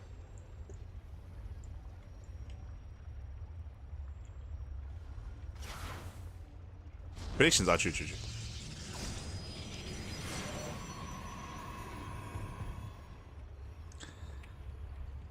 For now, there's that Twilight Console opener. Twilight Console opener further back in the main. Likewise, we do have our 1/1/1 Reactor Marine opening up Widowmine. Now, what I'm curious by here is, do we go for a second Widowmine? Do we go for a faster Tech Lab into a faster tank production, into a faster Cyclone?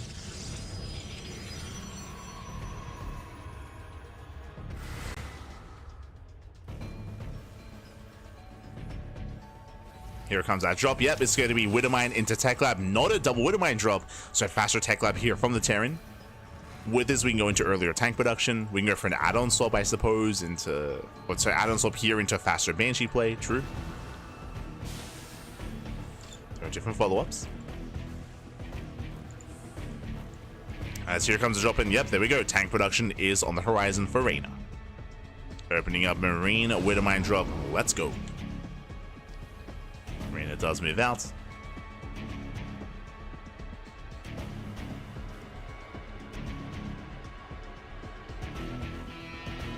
SCV pull equals Milky Cow. I've seen Nickract SCV pull. That's the thing. Like Nickract, he also is like hyper aggressive.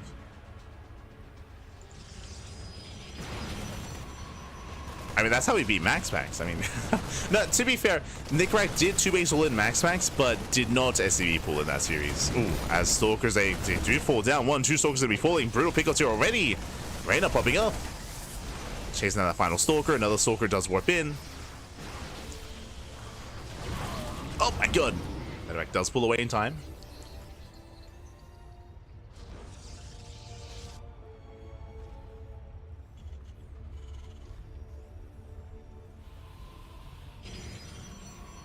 Nickract can pull too? Yeah, 100%. Like we've seen Nickract pull the boys. And so does Milky Cow. That's the thing. Like they're both very aggressive in TVP. As they're building up the early tank production, 2 tanks already. Meanwhile, going for the Raven follow-up. Again, it was a nice start from the Terran. Third TC.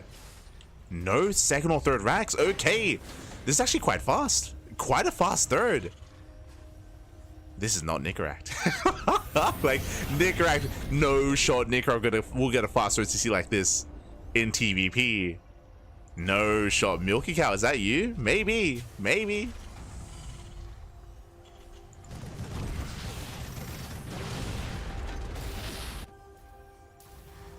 Stim is on the way. Again, this is going to be a second and third racks after the third TC. Like this is so greedy.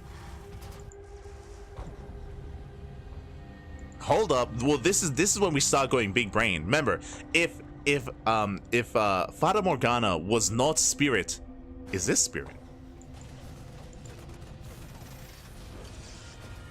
Huh.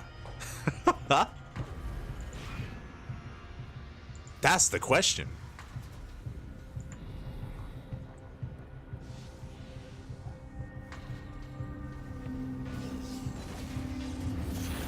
So now we are building up. We do have our initial follow-up Raxes, of course, 4th and 5th Rax. Tempest coming in the 3rd.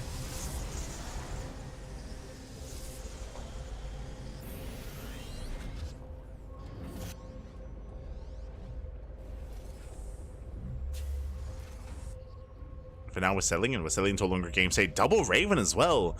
Yeah, 2 Ravens outside the bases, ready for their own auto turrets. Building up into a faster 3rd, settling in, calming down. Despite the double gas opener, I mean, we saw what it led into. We saw it led into the initial mine drop into the Ravens, into the early tanks, but this is all more defensive here. More defensive, more economic.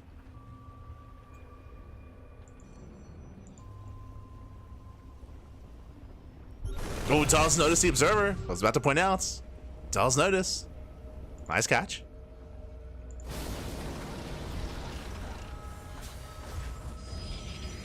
Nice catch here from the Terran. But like again, because of the fast CC, I'm now ruling out like Milky Cow and Nickrak. I'm ruling out. Oh Jesus! Oh my God! 4 auto shots into the natural. Picks up 4 workers.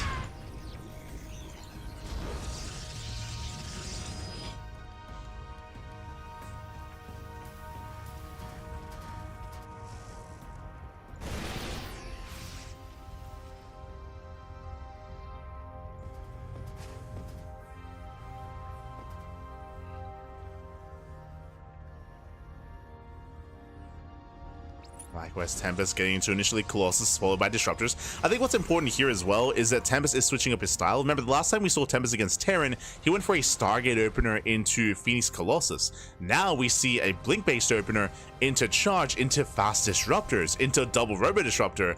But, I mean, after the Colossus, of course. But no Phoenixes this time, is what I'm getting at. So second Robo's on the way, getting to Disruptors. Something more standard here as a setup. Getting to a 4th.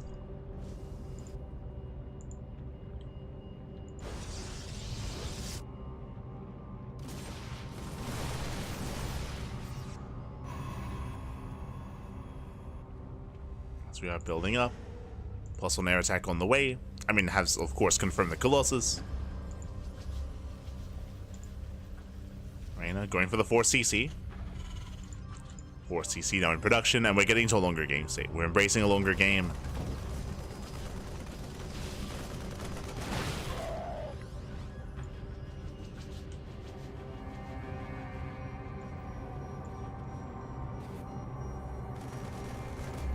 Yo, this is one out of left field. Like Gabe? I don't know if MinoBK has connections with Gabe as much.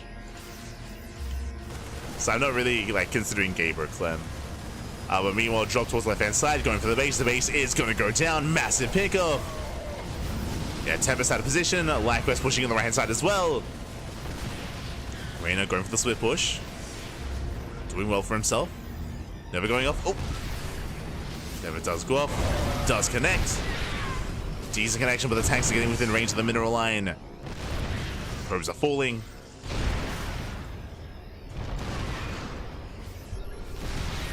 Tempest has to commit. Nova's going up. Nice target firing on the first disruptor, on the second disruptor as well. Nice target firing. But the army is broken. Tanks go down. Tempest is holding, but did lose that expansion. And is stuck on 3 bases. And Reyna, even though Reyna lost all those tanks, even though Tempest holds, the supply of the economy is still in favor of the Terran. 4th base now being taken. We got our mass bio army, mass bio bull. Again, it's mainly Marauder as well. So Marauder heavy, so tanky. Observer gets caught. Never's holding up. Oh my God. Grazing the army. Likewise, Reyna pushing in. Does take some Novus to the face. Does take the nose, but he can tank it. And he will still overwhelm. Anti-armor missile here on the main army. Running out of charge lots. The Colossus, they do a lot in the back line. Nice force fields. Nice force fields here at a Tempest, but the Colossus are exposed. One Colossus goes down, he gets one. Oh, he gets two. And can we barely get three? Oh, no, Nova. Doesn't connect. Final Colossus falls. Brutal pick up here, and Reyna has broken the back of Tempest. I say that there are more warp ins, more reinforcements. Tempest barely holding on. Oh, Disruptors are caught out though. Yeah, there's no way out of this. No Warp Prism. Targeting down 3 more Disruptors.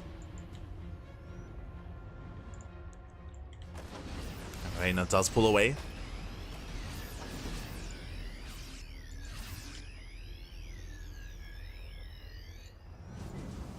Also, Reyna, you can also argue, I guess, I assume Italian word for queen.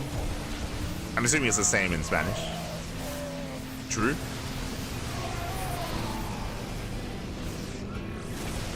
Now, likewise, once again, dives in, takes out another Disruptor.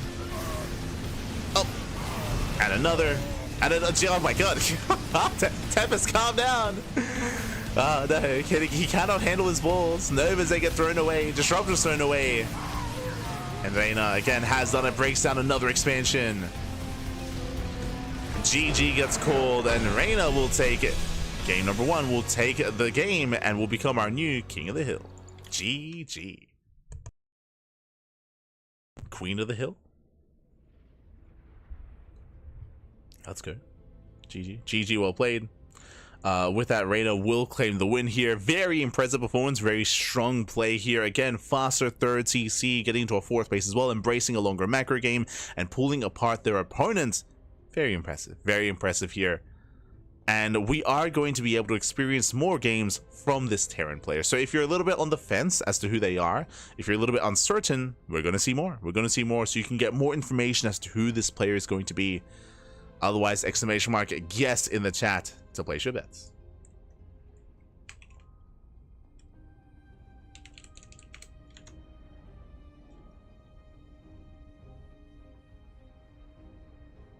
Nova's killed more than 1 Marine, so it can't be Clem. If we cast a TVP with Reyna, and if they take Storms to the face, then it's probably Clem. It's like, oh no. Not like this. Is a higher chance. But here we go. We're getting ready for our next matchup. TBD. And who's it going to be?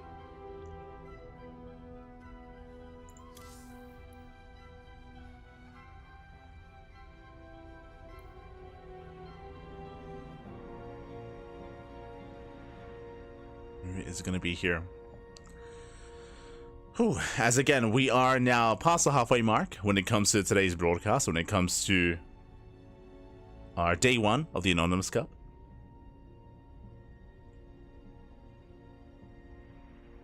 Micro is Moja-like?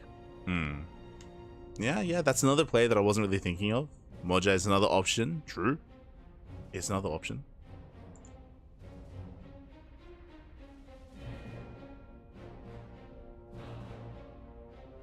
Yeah, that's for me personally. Like, Moja's another player that I haven't seen much of, right? Like, we casted Moja during Home Story Cup last year. Oh, as we do have an next challenger, Sante. Okay, not Santa. Not quite Santa. Sante instead. Let's go. All caps. What race are they? Yet to be determined. Yet to be determined.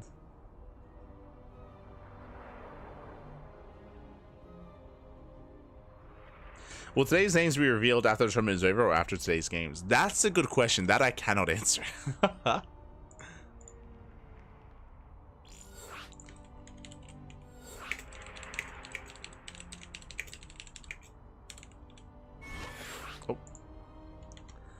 I would assume it's going to be after the tournament ends, because I would assume that some of these players are going to be called upon once again tomorrow. I would assume, but I'm not 100% certain as to that.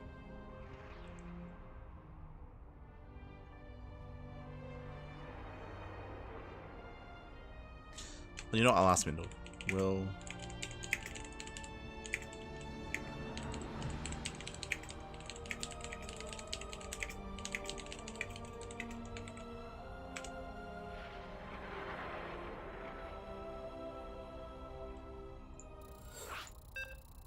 As old TVZ, okay, Zerg player. Let's go. Terran versus Zerg. I have asked Minnow VK if they're going to be revealed after day 1 or after the entire tournament finishes. So we'll find out soon.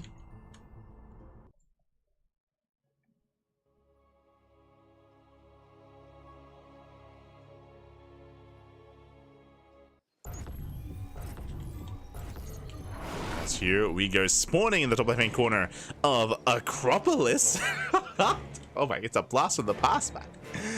Top left-hand corner of Acropolis, we have the Blue Zerg player, himself, the new challenger, I should say. It is Sante. And spawning in the bottom right-hand corner, we have the current king of the hill, the red Terran player. It is Reina. La Reina, papi, la Reina. Let's go.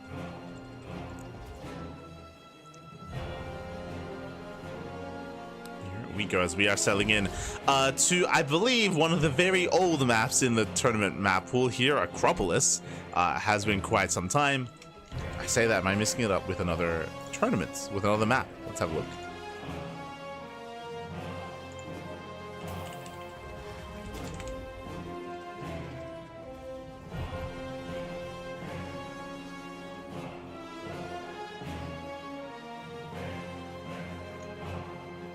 Acropolis was in the map pool back in 2019. There you go, there you go. Pre-COVID, pre-EPT. So it's been 6 years. Jesus, 6 years here since Acropolis has been in the map pool. It's been a very, very long time, but we are here. We are back once again. Now, is that a tell for our player here, for our Zerg player, by the way, to load into Acropolis? Are they an older school player? You know, that's ruling out GG Machine. I don't think he was born, but he's a young boy, papi. I think that rules him out potentially. For now, Hatch Gas Pool, standard opener out of Sante. Also, of course, predictions. Predictions going to be open in the chat. Place your bets. All right, but if I didn't mention it before, so I was a little bit distracted. But I have confirmation that the players are going to be revealed after day 2, after the tournament ends. So after the tournament concludes, then the players are revealed. Just as a heads up.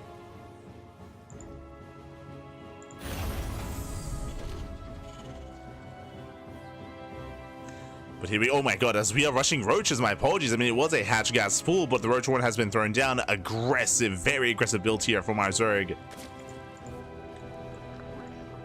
Now, the problem here is that I can see both Young Yakov and Wayne doing this. I can see them doing this. I can see Nickish doing this as well, actually.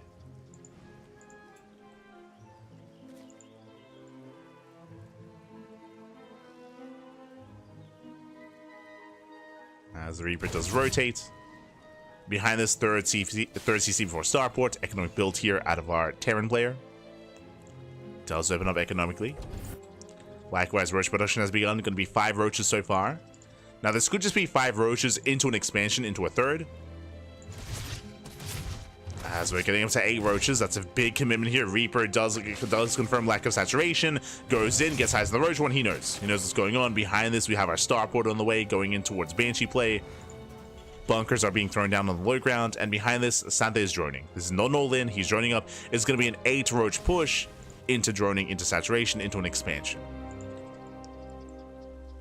But just because this isn't an all-in doesn't mean this doesn't have to get damage done.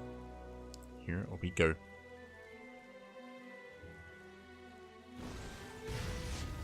Something moves out. Maybe it's Snoot.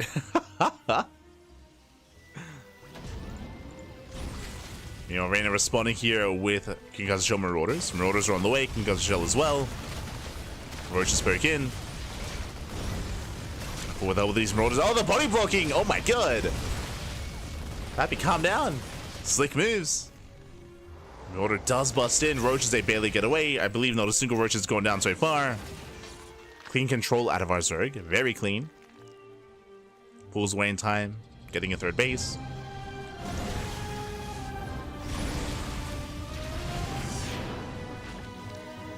Actually, if it all good, all good.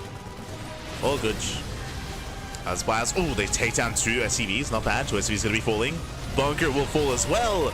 And behind this, where's the Banshee? No add on swap. No add on swap, no Banshees.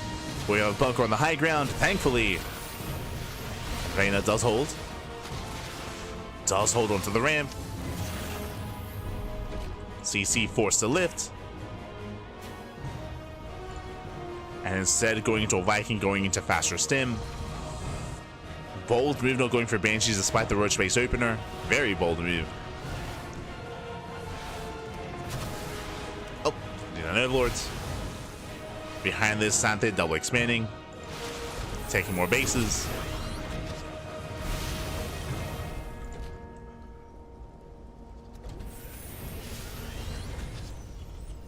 Does take more bases.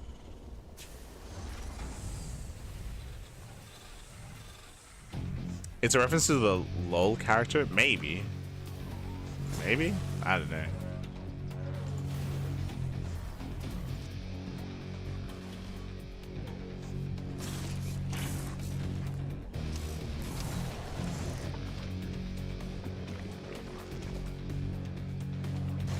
Yo, if it's a reference to a LOL Rainer?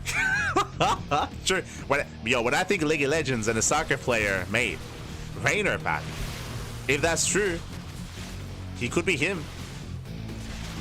Rainer, what are you doing? Pappy, aren't you in Korea? What are you doing awake? Get some sleep, Pappy. Get some sleep. Ay, ay, ay.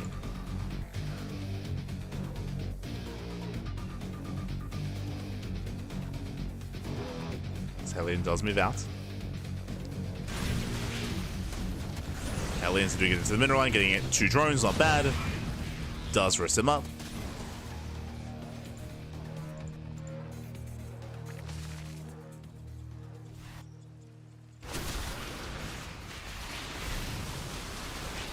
Yeah, I like someone else just caught on.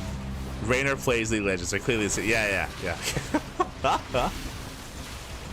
If it's a League reference, it's Rainer confirmed. Oh no. It's not a Rainer build though. Yo, Rainer's been staying in Korea. He's been learning some new builds.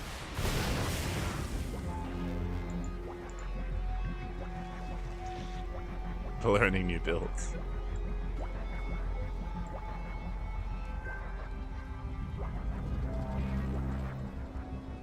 Star base is being taken. Behind this, going into his own infestation pit. From here, we can go into safety infestors or rush in towards Ultra Tech. So Lingbane Road Ravager into Ultras would make the most sense here. We have 1-1 melee upgrades on the way. Show us that Hive. As the pit is now done, Santa double expanding. Taking away bases. Yep, there we go. Hive is on the way. This is a Shin follow-up. Obviously, there are no Koreans playing tonight, but Shin, he's very fond of going... Shin and Dark, they're very fond of going Lingbane Road Ravager into Ultras.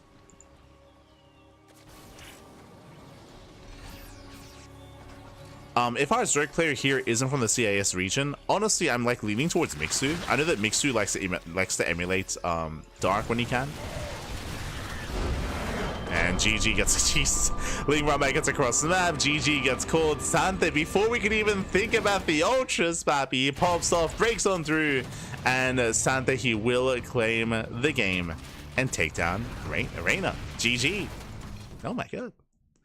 GG, well played. Ended before it could really fully begin here. I mean, again, Reyna was in a really rough position from the earlier losses, being contained on one base for as long as he was, and with that, GG. Sante, our new king of the hill. Congratulations. I wish we got a little bit more out of them. Like, again, if we want to try to guess who these players are, we need more, Pappy, and we're gonna get more of our Zerg, but less so from our Terran. GG though. GG nonetheless. Again, we did see Reyna play very economic and very mid-game and even longer game oriented against Tempest earlier in that TVP. Here, I would say that Reyna went for some greedy play early on. Again, I was a little bit shocked to see them not follow up with any kind of Banshee support, going into more bio-heavy composition instead. Stuck on one base, kind of almost underreacted to the roaches and was contained that much more. GG. GG, well played. With that, we're getting ready for our 7th match of the broadcast. Getting ready for match 7. Kybers. Okay. Oh, game is gonna be on Tokamak.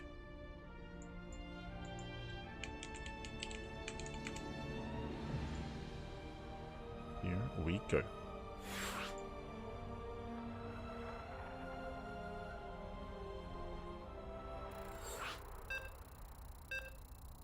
It's a ref. Oh, as Kyrus is a Protoss player. Let us go. As we are jumping into our next game.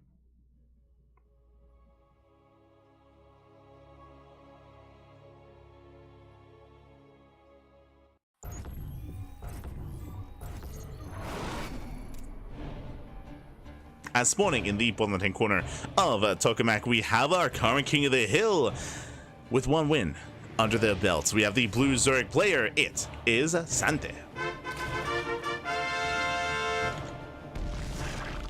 And spawning in the top right-hand corner, we have his opponent. We have the red Protoss player, the red Protoss player himself. Our new challenger. It is Kybers. Here we go. As we settle into our opener, settle into our matchup. As we do calm down. Actually, it can be G Machine Eba. Eba doesn't often go for roach rushes like that in ZBT. I don't think I've seen GG Machine do that either. So I would lean away from them, as they don't really want to go for that kind of style, from my understanding. For now, though, we do have a new contender, Kairos. Someone new to kind of try to guess and try to figure out who exactly they are. Once again, exclamation mark guess in the chat if you guys want to link to the Google Doc. If you feel confident, if you feel confidence when it comes to coming into your predictions, when it comes to who these players are, then go for your prediction, go for your guess in that Google Doc. Best of luck, man. Lock it in, lock it in. Meanwhile, standard opener, gate expand here out of our Protoss player. Meanwhile, we do have our hatch gas pool out of Sante. Ooh. Just sprayed in the mineral line. Now earlier I was especially because we loaded into an older map, I was leaning away from it being a younger player. The spray though. The spray though. You've caught my attention. Yo, the spray meta. Wait, sorry, wait, was that was a spray from our Zerg player, right? I'm assuming. Not from the probe dipping in. Yeah, it was from the Zerg.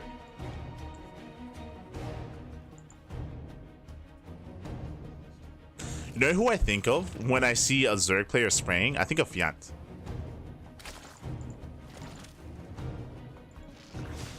That's who I think of.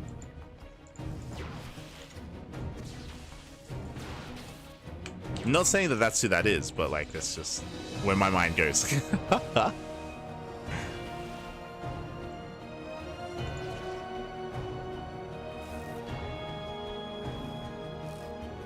God, I mean the fact that we're also including like Europe as a whole for players stepping into the ring. Does he like League of Legends?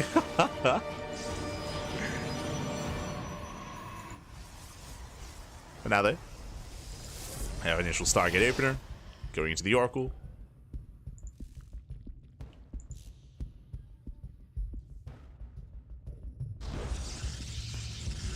So standard opener so far here from Kairos.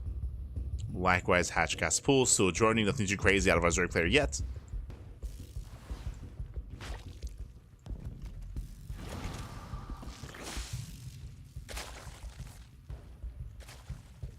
Oh, sorry, hold on. I have to, I will, remove that prediction.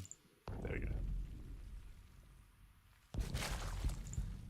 There we go. Sorry, we do have a delay on stream, so predictions are a little bit late or a little bit wonky because of that. So I do apologize if we're missing some predictions here and there. Fast Eva Chamber out of our Zerg player going into, I would imagine, faster +1 melee. Meanwhile, that is a fast Twilight Council. Ooh, into early Glaives. So I'm leaning towards early Glaives here from our Protoss player. Third base is being taken. And if our Zerg player skips roaches, they're going to be in trouble here, assuming that it's glaives. So we'll keep an eye here on the Twilight Council. Double Oracle moving out. Double Oracle does move out. More gateways being thrown down, and very committed play here. Going up to going up to 6 gateways. Typically it's 4 gate glaives. Yeah, there it is. So 6 gate glaive depths. This is more committed. This is a strange build. Like, yo, if we're doubling down and committing into more than 4 gateways to go into glaives as a follow-up, man, this screams strange, I'll be honest. Strange. He does like his glaive adepts here in ZVP. If you watch Fire Group Cup, I think it was Fire Group Cup number 7 or number 8, Strange versus Wayne in the finals. Strange, he went glaives every game in that best of 7. Every single game, and he clowned all over Wayne. So, I'm not saying it's 100% strange, but this is a strange build. Not saying it's unorthodox, just saying it's Russian Protoss player strange. But yeah, a lot more adepts are morphing in. Again, this is very committed here from Kairos. Whoever Kairos happens to be. Adepts, they break out. They do breakouts. They threaten a shade. Remember, no Roach Warren, pure Ling Queen to defend. It's going to be a tough hold here for the Zerg. Not impossible, but going to be tough. 26 Lings are in production. Adepts are moving out. Robo behind this. Going for the Forge. So far, Sante has had time to react, time to respond. Adepts, they get into the mineral line. No major damage, though. 2 drone kills. 2 drones getting up to 3, getting up to 4. Nice target firing. Good position as well. Lings, they struggle to surround, but they will clean this up. The +1 melee popping off. And Adepts, they are going to be going down. 2 Adepts, they shade towards the natural. More Adepts here towards the right-hand side as well, but no drones to kill. And Sante holds. Sante does hold on. Did cost them 38 Lings. Again, it was a costly hold. And behind this, Kairos on 3-base saturation. Look at this, 65 probes here for Kairos. So it does bleed out all those Adepts, but did deal some crippling damage.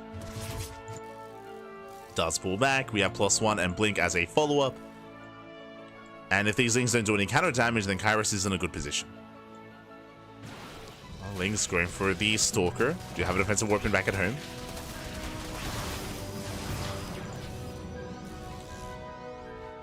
There we go.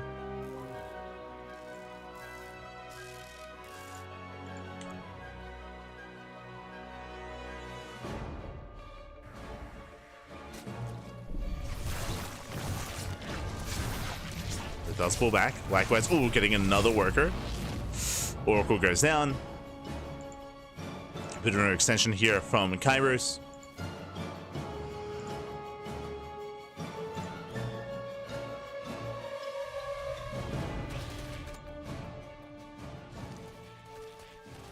Does overextend. Likewise, behind the Spire, going to be on the way. Cheeky move here from our Zerg player, going into the Spire. Going to Ling Bane Roach Ravager. Roaches are amassing. And Kairos is building up. Getting into Immortals, getting into Storm.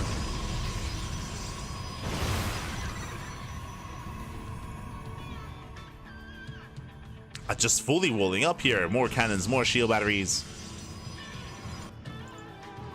Building up into a more robust army. But last, no scouting, not yet. Oracle on the right-hand side, hallucination towards the left. And where's the Spire? Spire's here at the natural. And the Spire is going to be shut down. Sorry, the hallucination is going to be shut down. Doesn't quite scout the Spire, not yet. Back at home, nothing in the main. Nothing at the natural. Kairos is exposed. And mutas that can pop off.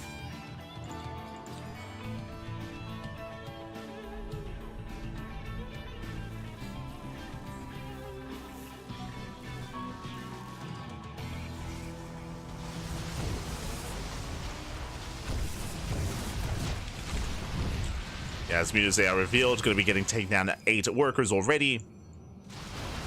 Just at 8 workers. This is already getting out of hand.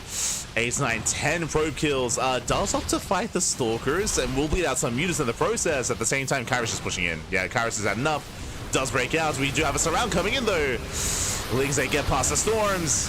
Storms are decent, but the Immortals are exposed. They're going to be going down. The Immortals are surrounded. Massive pickoff, and Santa will completely swallow up the army. Yeah, 12 probe kills across the map. Main army does crumble. And Santa is overwhelming, maxing out as well. Solid defense here from our Zerg. Building on more Lings. Building on more army.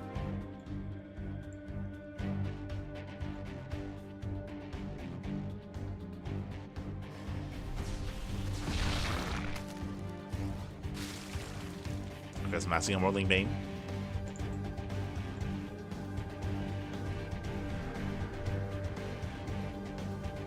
And rotating over. Stasis Trap going to be going up. Bane is going. Oh god, Bane is on a move, but it's going to be a solid trade anyway. Like Sante, he's far enough ahead. Breaks through the main army, tanks some storms to the face, and there's just not enough here. Takes down the Stalkers, gets into the mineral line, and again Sante will overwhelm. GG gets called, and Santa will claim another win. We'll put another point on the board. GG. Whew. GG, well played. Santa takes down Reyna, takes down Kairos as well. Again, a very aggressive opener out of Kairos going into 6-gate Glaives. Unfortunately, I mean, was in a decent position in the follow-up, but what was unfortunate was lack of scouting. Did not quite or was not aware of the mutas. The mutas, they were able to get 10 probe kills across the map, and they forced Kairos all in, forced to push deep onto creep, and got surrounded. The surround was brutal. Despite the strong start, I would say it was a decent start there from Kairos, but the surround was brutal. Caught on creep, was shut down by the Ling Bane. GG. GG, well played. With that, Santa claims a win here, and we are now getting into our 8th best of. Oh boy. Getting into our 8th best of 1. And we're seeing more of Santos. Oh, sorry, Santa. Santa even. I keep saying Santos. Of Santa. We're seeing more of them.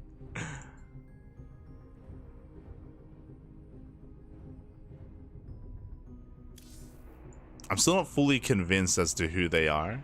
For that last player, I mean, we'll see if we see more Protoss. We'll see if we see more aggressive Protoss players as well. Otherwise, I'm leaning towards Strange. But we'll see, we'll see. So we're getting ready for our next matchup. The next player to join the fray is called Not a Barcode. Thanks for letting us know. Not a barcode.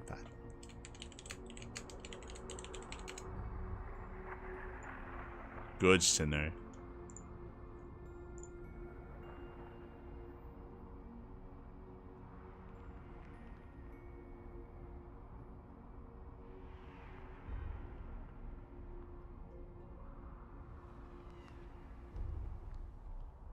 As we are getting our videos going.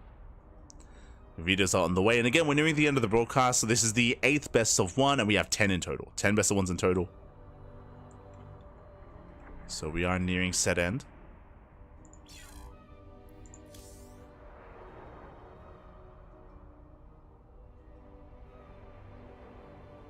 As our players are setting up. Once again, when it comes to additional information to bear in mind when it comes to your predictions, is that it is 8 CIS players and only 3 European players. Like 3 players from outside of Europe, but from the rest of the EU. When it comes to CIS players, does count Belarus, Kazakhstan, Ukraine, and Russia. As a heads up. Night Phoenix. Night Phoenix can be cheeky with his builds. Maybe. God, there's just so many Protoss options. There's so many of them. I think Night Phoenix is a little bit more cheeky though. Like when I think of Night Phoenix, I think of a little more committed, a little more all-in play. Often, not always, of course.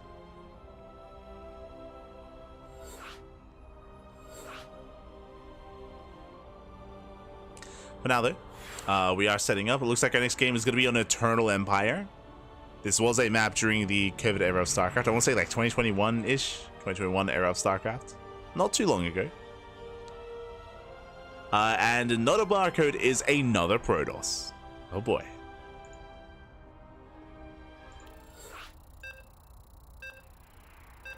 Is another Protoss player.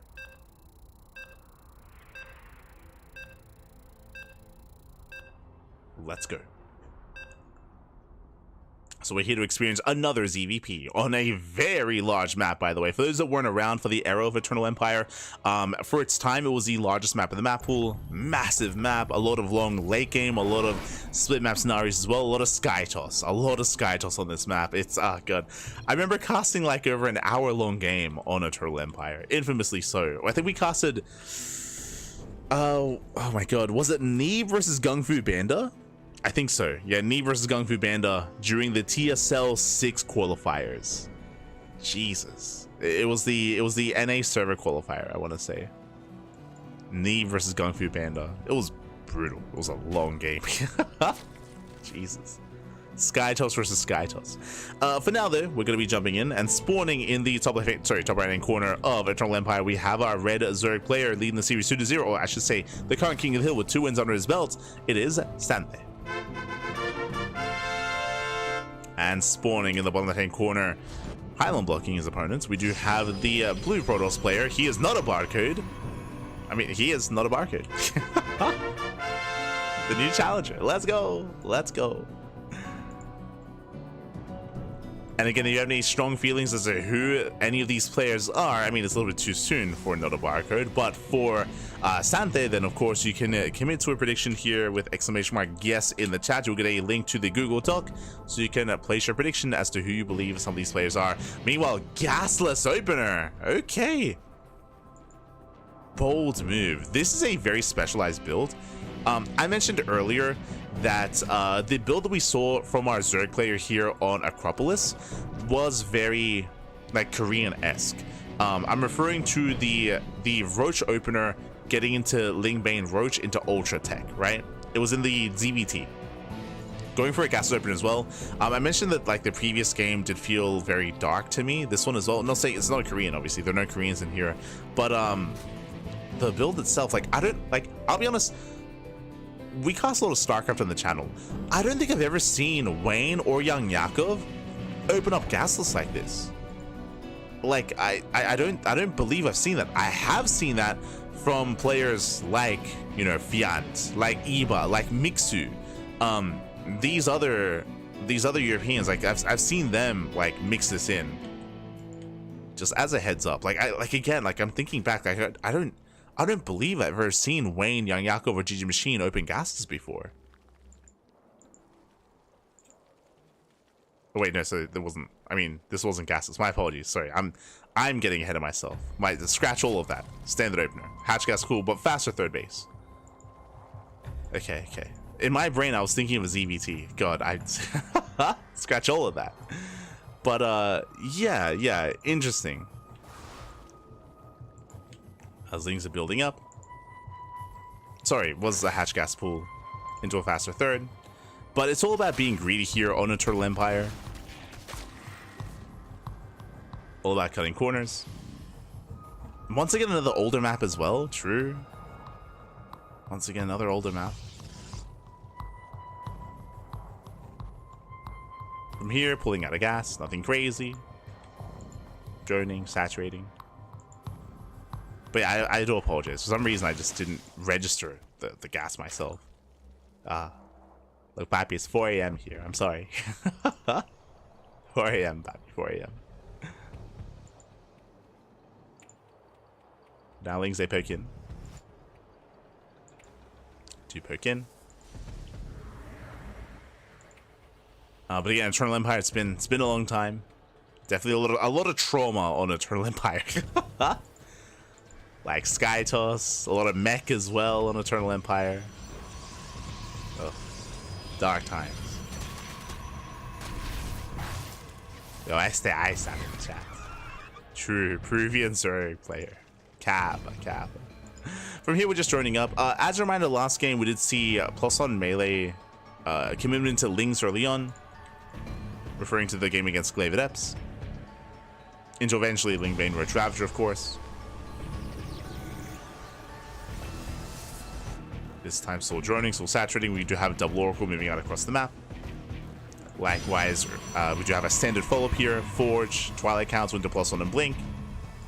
So far, everything's looking normal from our Protoss. Like, this is very stock standard, assuming it is plus on and Blink.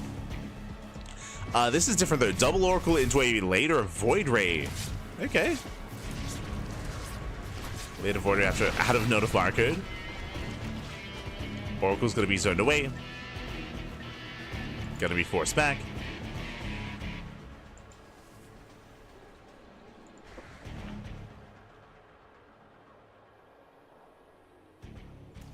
They are gonna be forced back.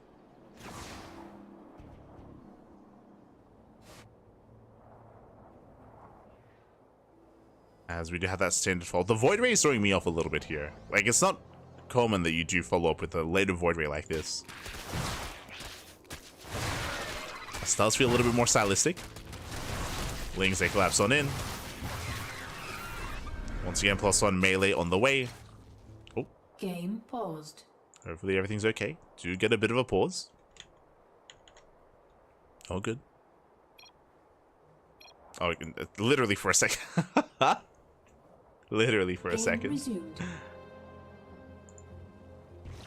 As gases are being taken.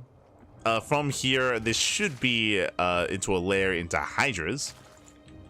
But last game we did see Santhe go into an earlier Spire, so Spire play is also viable.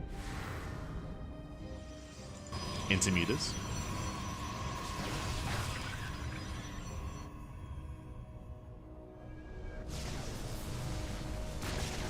Oh, okay. Behind this. Going for the Temple Archives. Now, I don't think we've ever seen a Protoss player yet where we've started talking about someone like Geralt, for example. I mean, again, so far, solo play takes on a Mineral Line, 5, 6, 7 drones going down. Going into not Colossus, but Storm.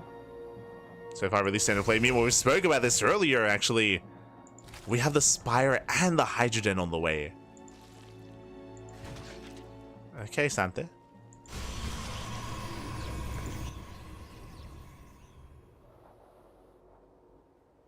Going into plus one range and plus one melee is building up.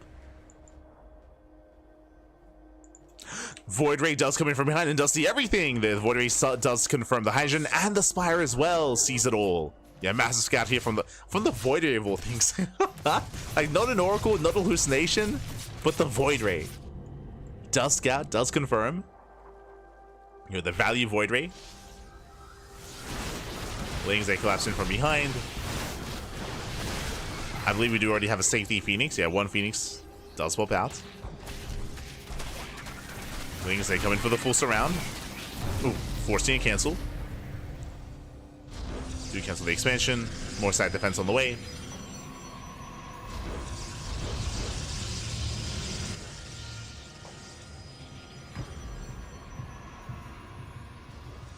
Yeah, we are working towards Sky Toss. Jesus. Second star. I mean, I say Sky Toss, this should be Mass Phoenix just in case, or getting ready for that Sky Toss transition.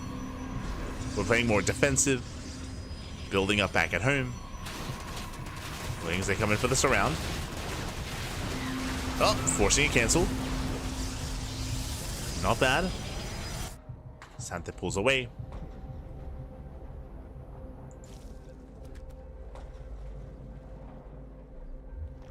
So just getting up to 91 drones. Jesus. Building up into an insane drone count here. 91 workers, taking more bases. Now, because we've seen plenty of games of Santhe, this is not a laser. Like, a laser, this is greedy, yes. We're getting up to an insane drone count, but we would have seen something similar from this in the previous games as well. Like, this is unique because of the map. So I wouldn't attribute this to something like a laser play. It's just getting ready. It's just embracing the late game though, 100%. Spine crawlers here towards top side, towards the center as well, taking more bases, cut the map in half. Looking to max out on 95 drones.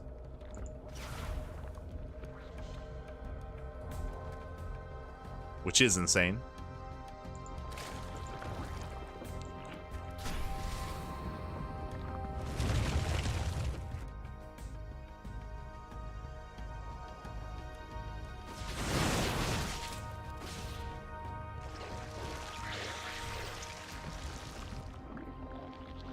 Hunter pulls away. Likewise, not a barcode, getting into Skytoss. Tempest production has begun. Because the Spire got scattered, that's why we haven't seen any mutas. Is working on those upgrades though, which will still be valuable coming in against Skytoss. But we are just embracing the late game. Like, we're both going and rushing into, it's going to be Hydra Lurker Viper out of our Zerg player and Skytoss alongside some Storm support from our Protoss. Oh boy.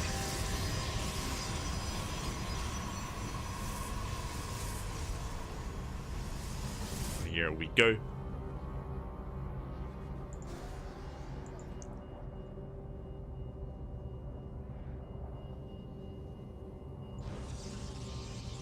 So we are building up. Double rover behind this. Yo, you know someone who I wasn't thinking of, so I was bringing up Geralt earlier. And I'm still like, again, like, this has been a really solid play out of our Protoss player. Building up and getting to late game. Part of me was thinking Geralt, part of me is Skilless, Nikita, 100%. Like, I can definitely see Nikita playing in this tournament and stepping in from for the CIS region.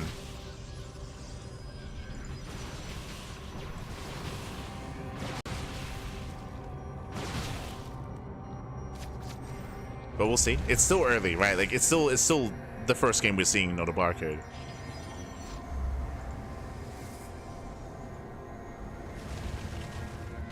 But now, drop a Lord into the natural.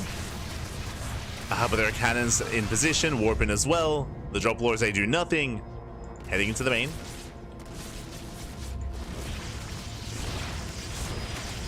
They head into the main base, so you get a full surround. The cannon does fall.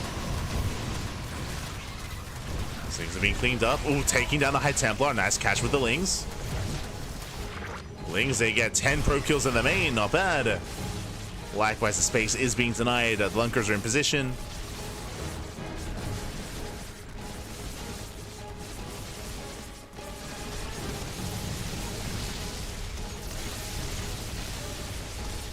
Oh, coming with the Russians. Not bad.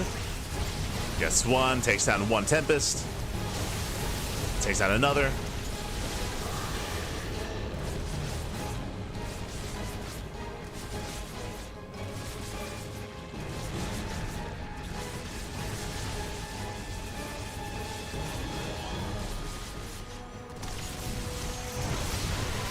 This is being a little bit cheeky with those Hydras.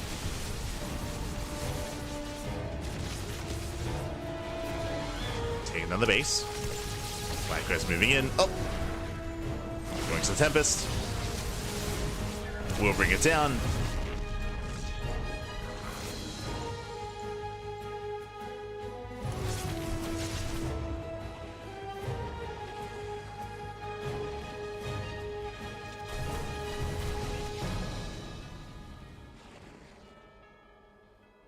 Let's try pulling back.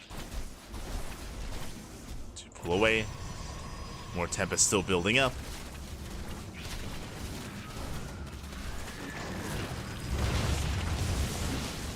Meanwhile, Nidus does complete. Lurkers, they bust in. Thankfully, there's a recall. Yeah, recall back home, but the Nidus Swarms are continuing to try to evacuate. There's a Cloak. Cloak does pop off. Lurkers, they split. Get a nice attention to detail here from Sante. Does split off. Nidus into the main.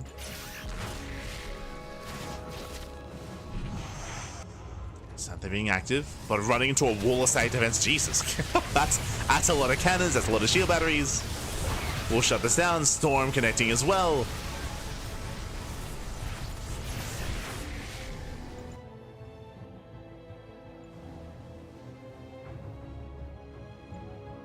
Santa's holding on, does defend. Sorry, but not a barcode I meant to say. Does hold on, does defend to take some losses, but again, both armies are maxed out.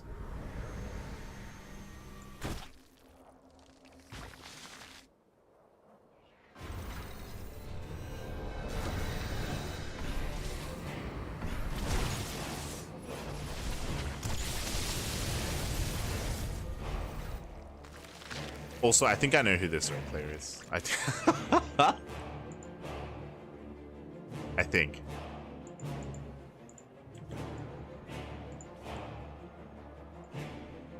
But we'll see, we'll see. For now, oh, getting to the base. Does force a cancel. Nice little run by. The barcode pushing to the center.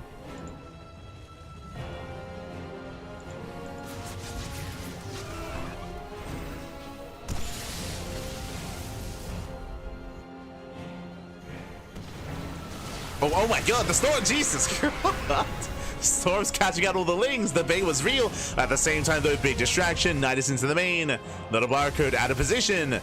Is racing back over. Lurkers hammer the production. But the oracles have arrived. Likewise, corruptors are coming in from behind. We'll see what they can catch.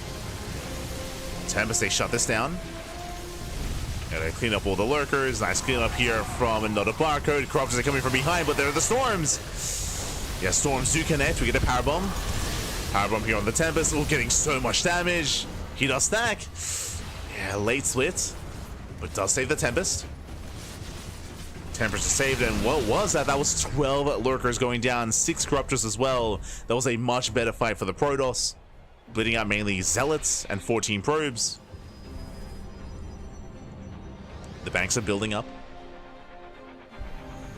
But yeah, Nota Barcode is securing his Skytoss army. Likewise, I have a pretty good idea for the Protosses as well. But regardless, Santa pulls away.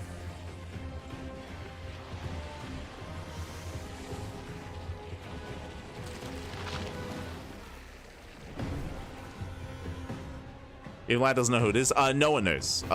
Yeah. It's kept hidden from everyone involved. Yeah, I'm gonna be predicting later for sure. I'm gonna get in on this, mate. Let's go.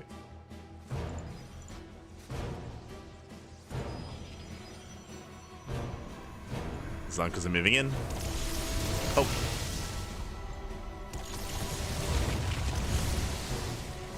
So far, the Tempest, they reign supreme. Yeah, how many corruptors do we have? Only 9. Uh-oh. Only 9 corruptors. Nice fungal. Recall to save the Tempest. Likewise, one Tempest still falls. Nice moves there from Nota Barcode. Very nice moves.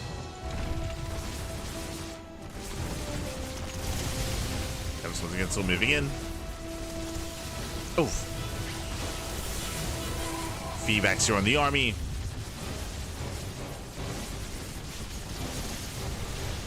Tempest are getting called out. Sorry, I should say lurkers getting called out. Tempest just catching free lurkers. Where are the storms? There we go. Storm on the corruptors as well. And Nota Barcode is just breaking through this. Just completely mowing through this army.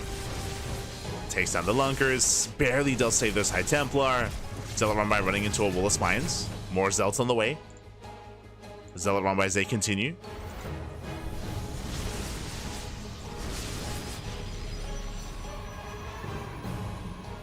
Only tournament organizers know. I think Mino VK probably knows, but even then, I'm not. Yeah, of course, because Mino VK, he does run the event,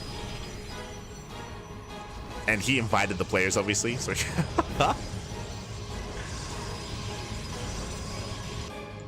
of course, big shout out to Mino VK for hosting the tournament, for bringing it all together. Yes, he did invite all the players.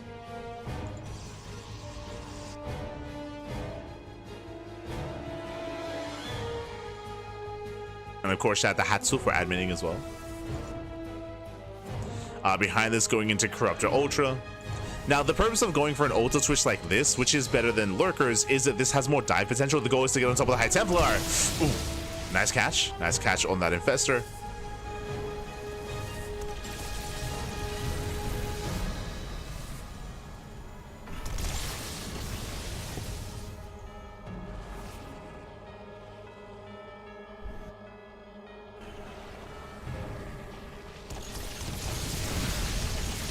Barcode pushing forward. Takes down the spines. Oh, nice slow zone. Feedback here on the Vipers as well. And the base is falling. Santa's having a hard time keeping up. Has a bank to work with. Ultras are coming from behind. But they don't quite collapse in. The Corruptors are going to be completely shut down. Storms on the Ultras. Nice fungal, but the Corruptors are so low. Yeah, the Corruptors, they just melt. And the Tempest, they reign supreme. They take the fight. Ultras are going down one after the other. We have a 16 Corruptor Remax. But that was such a good fight for the Protoss, for not a barcode. Meanwhile, Zealots, they bust into the natural, they catch more drones. We can see Not a Barcode remaxing with Void Ray, which is a good counter to the Corruptor. Now, I'm not too fond of going too heavy into Void Rays just because Vipers can do so well against like a pure Skydos army. Ideally, you do want some High Templar, you want some Archons, you want ground support. But I would imagine that Not a Barcode is just concerned about the Ultra counts. Like, Ultras are designed to shut High Templar down. So it's a rough position here for Not a Barcode when it comes to the Remax. There we go, Immortal production has begun. That's for the Ultras. More Spine Crawlers being thrown down. Not a Barcode moving in.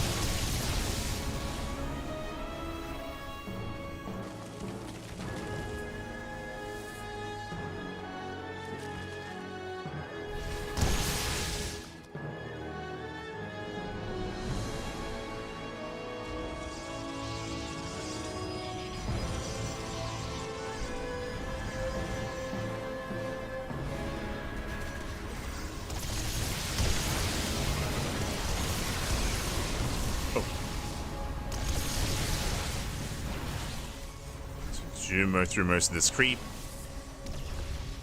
Oh.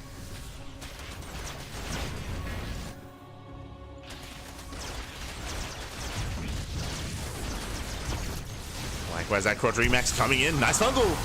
Fungal does connect. How many Quadras do we have left? 26. 26 Corruptors. Yeah, Tempest, they're getting caught out. Massive Power Bomb as well. We spoke about relying on pure Skytos, and Void Rays a little bit too late. A massive fight here for Sante. Breaks through the main army. Now, Not a Barcode has a massive bank, has 4k gas in the bank, but it takes a long time to remax. Ooh, the Ultras do fall though. We can remax with a ground army actually. Let's go. So far, Tempest are on the way, Immortals as well. Not a Barcode does hold, does defend. Now we're burning through that bank. Both players are. Banks are still comparable. There's a lot of minerals in the bank for Sante, that's true. A lot of minerals, but minerals isn't as important. So you can see he's just making nothing but lings. Okay, ling remax.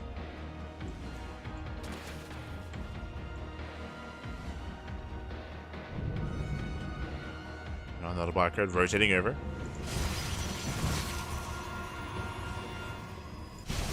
Does rotate, running into Wall of Swines. Nice Storm. Storm pops up. Corruptors, once again, they dive on the Void Rays. Void Rays should be cleaned up, and the Ground Army as well. Yeah, Ling Ultra overwhelms. Storm's not good enough. And these have been some rougher fights here for Not a Barcode. Again, half his armor was out of position.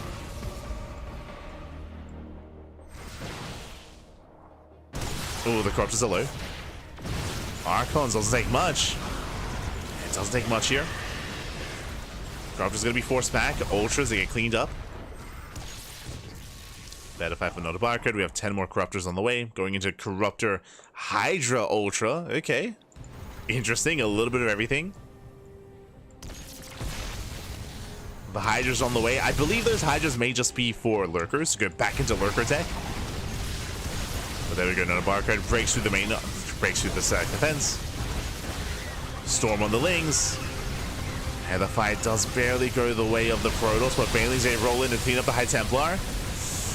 And Not a Barcode does overextend. There's that recall, saves most of the Tempest. One Tempest goes down. Yeah, we're getting scrappy, we're getting messy. Yoinks the Tempest. Yoinks one, catching at the rest. Yeah, the Tempest are exposed. Another one goes down. And the Tempest count is going to be reset. Massive catch. The Tempest are on their own. Little barcode going into Mass Archon. When it comes to our economies, I mean, we're running out of bases in a sense. Like, a lot of these bases, they're running out of resources. We still have top left, fresh mining base. We have center left as well. So 3 bases. We have like essentially half a base, and then 2 bases here. So 3 bases for Sante. There's still 1 base that hasn't been taken. As Ultras, they hit the center expansion. Oof. Bailey's crash in, 17 probes go down. And likewise, Corruptors, they can't put production. Sante, has he done it? Looks like he has. Okay, breaks on through, takes down the center expansion. The Barcode has to bring it all together, but once again, it is burning through that bank. Running out of gas. Both players running out of gas at this point. We have 18 more Corruptors on the way. That's a lot of Corruptors.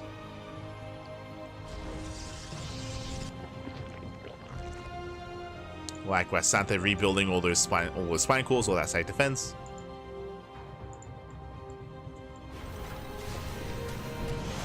No lurkers, just the Hydras now. Nice Zealot run by, let's go. Denies the spine crawlers, gets into the mineral line.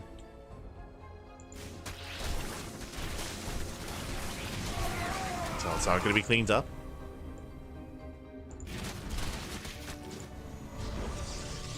Meanwhile, not a barcode taking that northern base. I think he can hold on to it. I mean, if he can, that may just be game.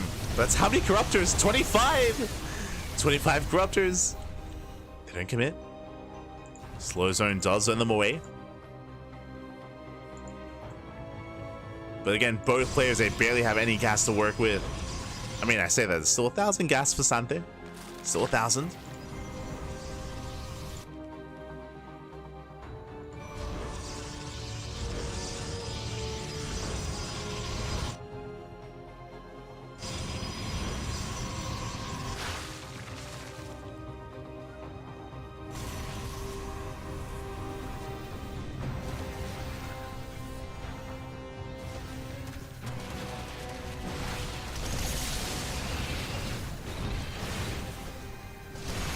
Still building up.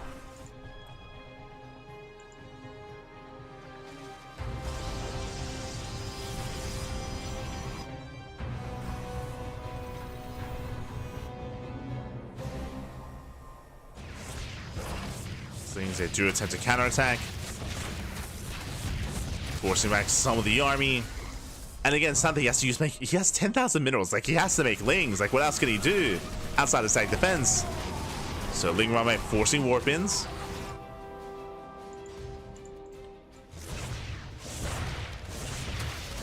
Catching on more static defense, forcing back the army. These things are being quite a nuisance. And it's worth it for Santa to just keep on making Lings and just keep going for these run-bys. Just keep on going. Just to pick off cannons here and there, shield batteries, whatever you can get. It's all worth it for Sante.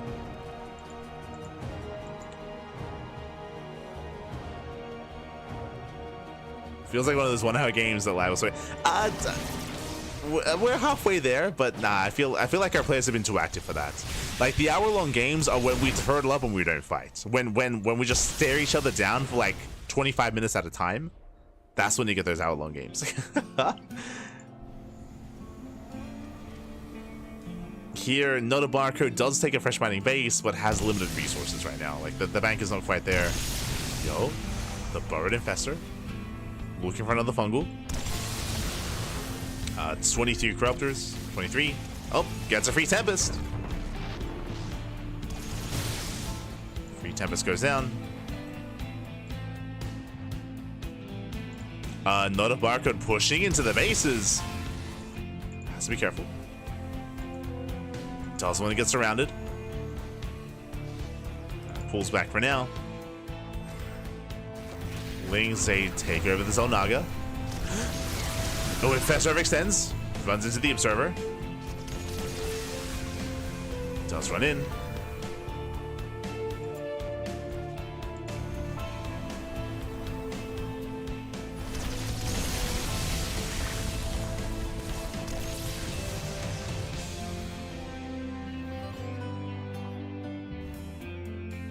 And we spoke earlier, but I do love these Ling Rumbais. Again, Santa, he has 12,000, 13,000 minerals in the bank. It's worth it. Just keep going for these Ling Rumbais. They can achieve so much. If they bait out a storm, they kill One-Eye Templar. Catching pylons here and there, forcing warp-ins. Getting to the natural. 32 more Lings on the way. Just keep sending it. When it comes to the main armies, we can just stay on the army tab here. There's not much in production. 8 Tempest, 8 Immortals, 8 High Templar, 888. Let's go. From Not a Barcode. That's a very solid main army. 23 Corruptors from Sante. 1 Viper. No Infestors. Ooh. The lack of Spellcasters is concerning for the Zerg, but there we go. Just non-stop Ling Rumbais. Again, just a really good use of these minerals for the Zerg. Army gets turned away. Santa trying to keep up with those Banelings, with the Hydras. Lings catching more production.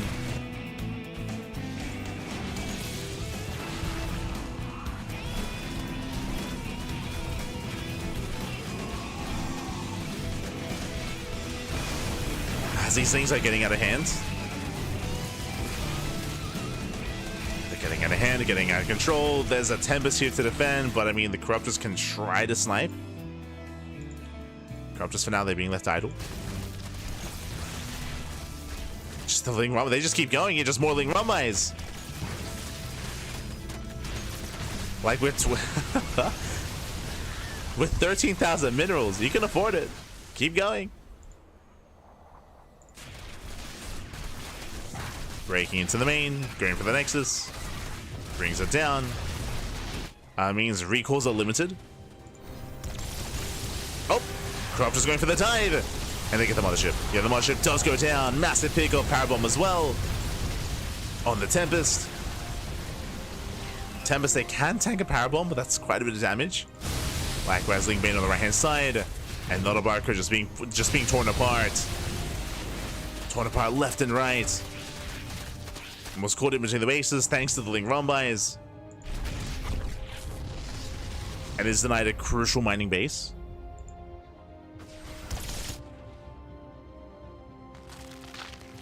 Oh, going back into Lunkers. Back into Lurker production. 2 more Infestors. That 1 Viper still alive. Meanwhile, massive Ling Flood.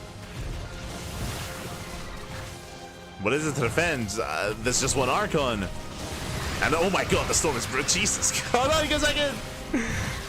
The storm is insane. Let's go. The value.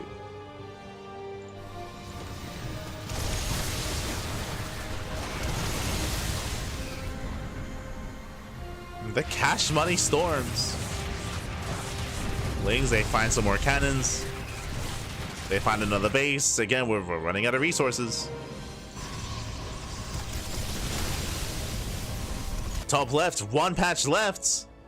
So what's important here is that because this base is being taken later, like technically Not a Barcode still has income, but very soon Santa will have nothing left. Will have fully mined out.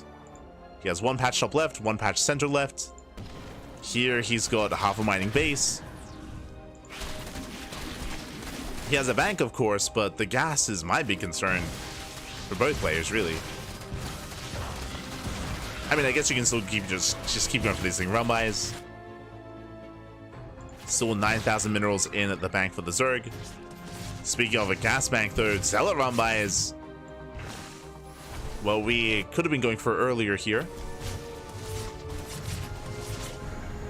Going for some of the tech. Oh, catching out 2 Infestors. Bit of mispathing there from the Zerg. But these Zealot Rumbais are almost the equivalent of what the Zerg has been doing, right? Ling Rumbais have been insane. Zealot Rumbais, they get a Spire. They get 1. Greater Spire is under threat as well. Lings are responding. First army moves in. But here come the Corruptors. Here comes that Sky Zerg. Uh-oh. And Not a Barcode is committing. Pulls away. Does pull away. Lurkers are coming from behind. Nice revelation. Does notice. And here come the Corruptors. Archons are coming into zone. There's the cloak. Does back up. Here come the storms. Yeah, massive feedbacks. Storms as well. Ultras are getting choked up. Good power bomb here. Good power bomb on the Tempest. Oh, but the storms are brutal. And Not a Barcode has done it. He breaks on through, takes down the Corruptors. Brutal storms. And he's going in for the kill. I have 16 Corruptors on the way as a remax. Oh my god, the boys, he's out of money! He's out of money! No more income. No more minerals. I mean, the drones don't have as much value now. But again, 14 Corruptor remax designed to hunt down these Tempests. But there are a lot of storms. It may not matter though. Corruptors, they can tank some storms. Meanwhile, the entire mineral line is going down, getting all the drones. There's that recall. Let's get the hell out of here. Recalls to the natural. Okay. Interesting. Doesn't recall to a stack defense. Ooh, I'm not too fond of this recall, as the army's going to be out in the open.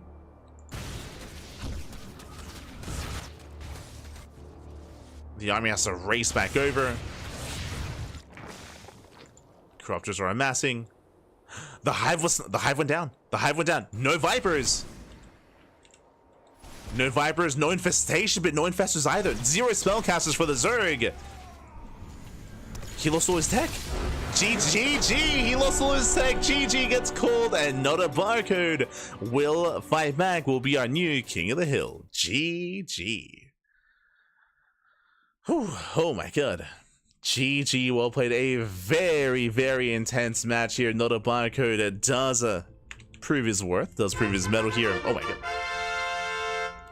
Does claim the win and is our new King of the Hill. GG, well played. Whew, oh my god, a very intense game as well. Very intense. Very clutch. I mean, it did kind of prove a lot and does give a lot of praise to both players, both Santhe and Not a Barcode. I mean, Santhe was already on a win streak here, taking down Reyna, taking down Kairos as well, but able to show off some late game versus Not a Barcode, and very impressive as well. GG, well played. With that, Not a Barcode does claim the win. Again, exclamation mark. God damn it. We have our next opponent, by the way. We'll get into their name. But GG, well played. And if you're out there, exclamation mark yes in the chat if you have an idea as to who these players are. You can predict. Best of luck.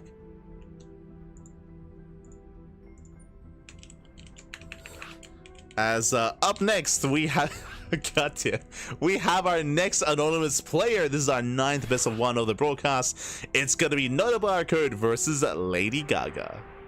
God damn it. Okay, who's a Lady Gaga fan? Who out there do you know? I think I have an idea. If I see someone with a name like this, they're a clown, Papi. They're a clown. Here we go. We're getting to the next game. I'm gonna be loading into Death Aura. PvP Protoss player. Let's go. Clearly, Rain or off racing. Clearly.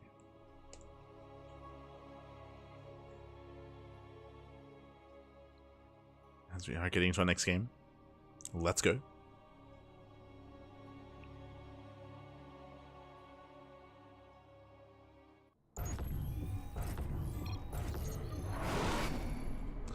As spawning in the bottom right hand corner here of Death Aura, we have the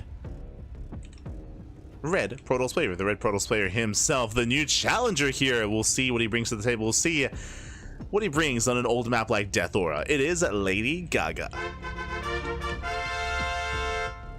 And spawning in the top left hand corner, we have the blue Protoss player, the current King of the Hill, with 1 win under his belt. It is Not a Barcode.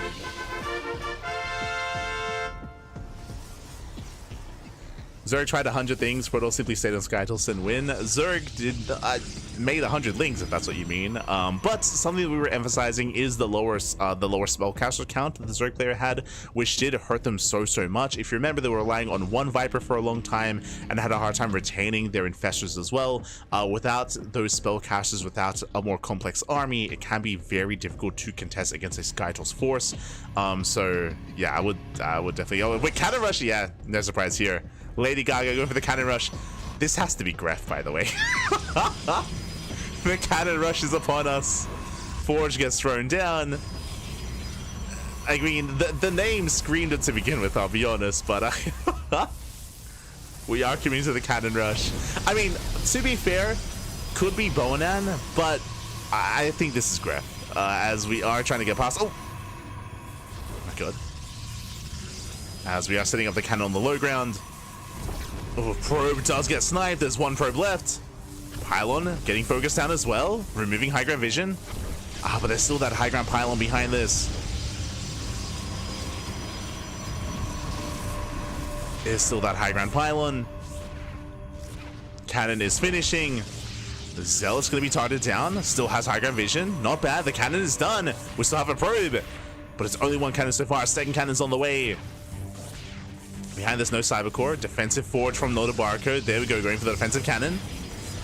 Typically, this is how you want to defend against a cannon rush, is with your own defensive cannon. Ooh, trying to break through. The wall is rebuilt. Lack of target firing on that probe. But there we go. Stalker is being chronoed as we speak. The wall is broken.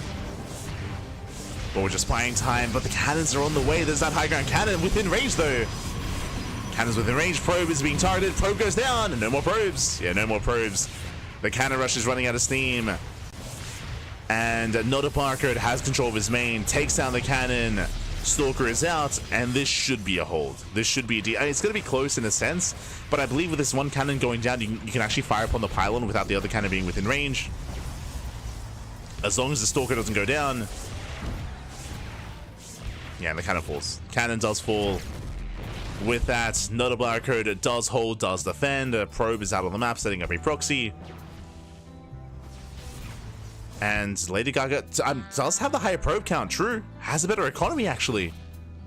My apologies, I didn't quite notice, but yeah, is getting fully saturated. Sends out another probe. Lady Gaga, we can still pull this off.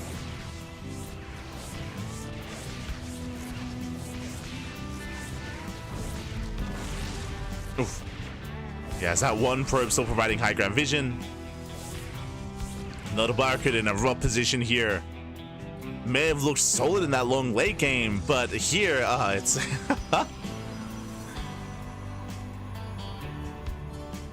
Here is struggling. Going for the proxy Stargate, Oracle into the main. Meanwhile, safety cannon, but not a safety shield battery. Lady Gaga still taking up. Has a higher probe count, but just now finishing up the Cybercore. There goes Stargate across the map. Going for the Stargate. Proxy Void Ray, not a proxy Oracle. Let's go. But the reason why I think this is Gref and not Bonan, one, Bonan does cannon rush a little bit differently, but also on top of that, if you remember, it's only 3 non-CIS players. So depending on your predictions, if you were assuming, you know, certain non-CIS players, you're limited with that. You are limited. So when I think of a CIS cannon rusher, I think Gref. I don't think Bonan. Obviously, he's not from the region, but let's go. Going for the going for the natural. Let's go.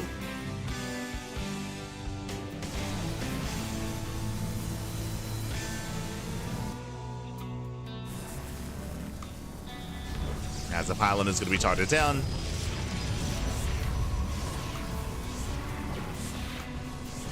Alright, guys, force back.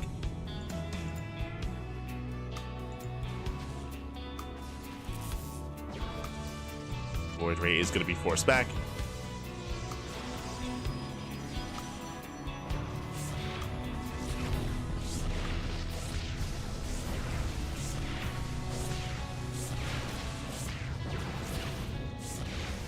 I mean, we have our proxy Stargate. Void Rays are amassing. Going for the Cyber Core. We have a defensive Void Ray trying to race back home, but I mean, I feel like Lady Gaga should have enough here to break through. Looking to deny Warp Gate. Yeah, there's Prismatic Alignment. Warp Gate is denied. Massive pickup. Going for the Stalkers. Ooh, we'll lose the cannon though. Cannon goes down. There is that Void Ray. But now getting up to 2 Void Rays.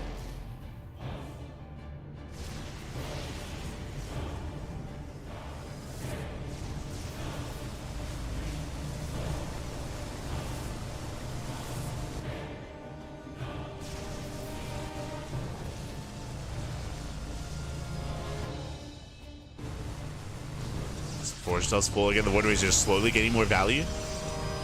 Slowly getting more ground.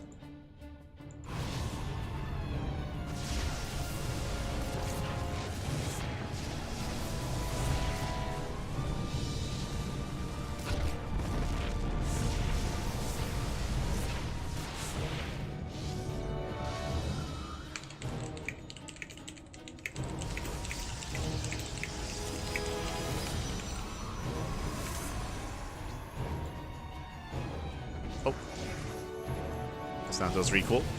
I see Tommy Gunn saying that apparently Gref is in MinoVK's chat. So I mean, can Gref cannon rush and chat at the same time? I think he can, but but I guess that's in a way kind of outsider information. Oh, I mean I feel like a lot of people are probably watching, especially obviously from the CIS region. MinoVK's stream is the mainstream. If Gref is in the chat, then that would rule him out. True. Would rule him out.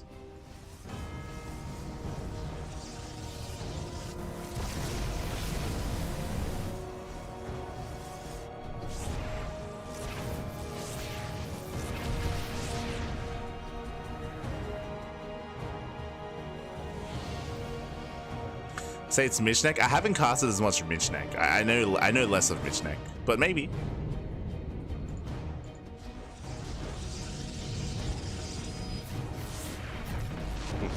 Oracle does fall.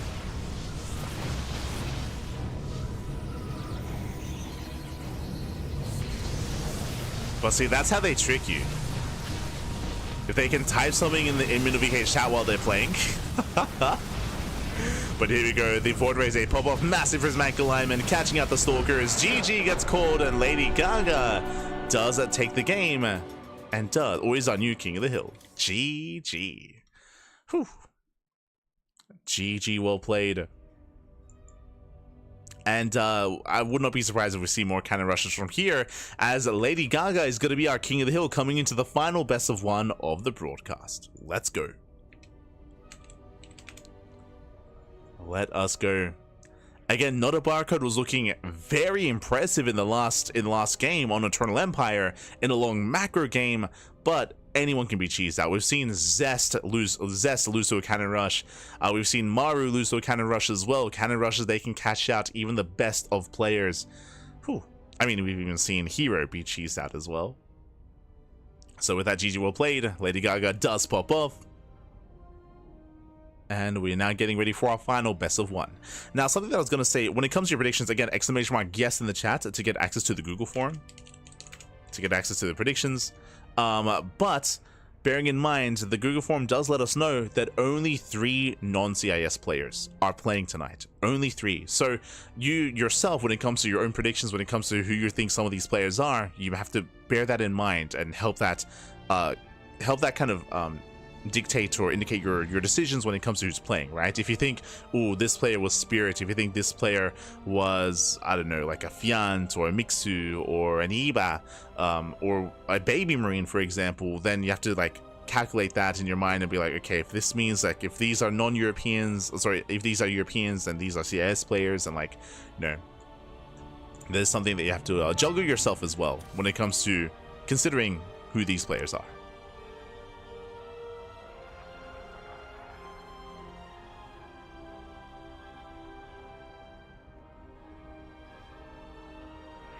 Here we go. But now we're getting into that final best of 1. The final series here. Who's up next? Oh, okay. We have the answer. It's someone called Ludwig Cursed. Okay. Interesting.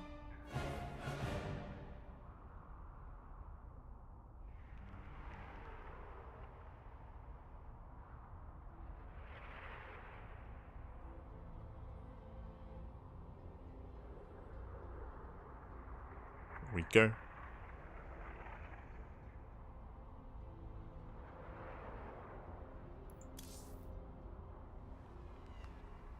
We'd have Ludwig Curse as the final ID of our anonymous player. Let's go.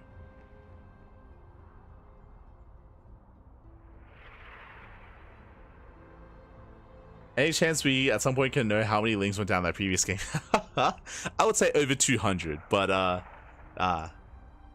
no. It'll take quite a bit to go back into that.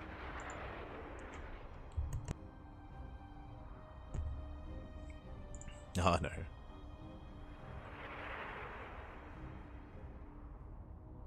Catching up. Queen of the Hill. True. Queen of the Hill is back.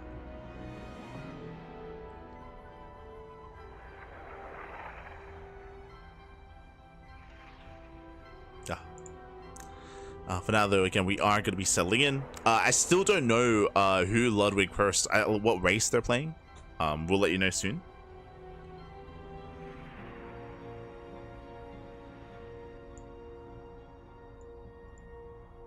Game is going to be on Pylon. Game is going to be on Pylon.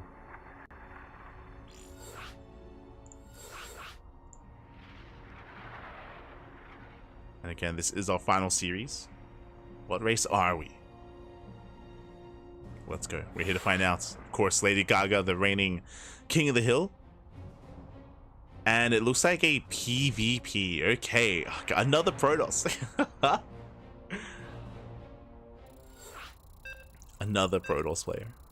Is this where we cannon rush each other? Uh-oh.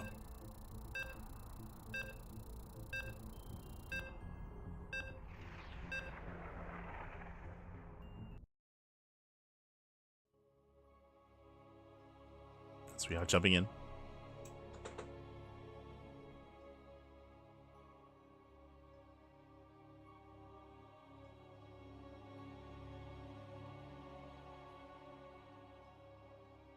So we are jumping into our final series, our final best of one of the broadcast, and spawning in the top left-hand corner of Pylon. We have our pink Protoss player. We have our current King of the Hill. It is Lady Gaga. And spawning in the bottom right-hand corner, we have their opponents. We have the green Protoss. It is Ludwig Cursed. And here we go. Our PvP does continue here. And do we go for another Forge? Based on the Pylon setup, this looks like another cannon rush. This looks like another cannon rush here by Lady Gaga. Let's go. Oh no. Good luck, Ludwig. Hi, have fun, Chris. Again, like, yeah, I mean, we are kind of rushing each other here. It's gonna be the Forge from one, the Forge from the other. We did call Lady Gaga Gref earlier because of the cannon rush, but I mean, if you're playing against Gref, then the counter would be to cannon will be your own defensive Forge. Like, a defensive Forge is a hard counter to a cannon rush in PvP, and that's exactly what Ludwig is going for. So Forge on the high ground with a gateway, walling up, walling up.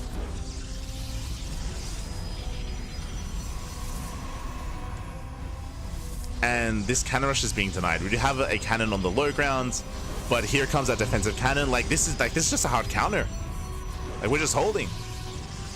We hold on to the main, we hold on to the ramp.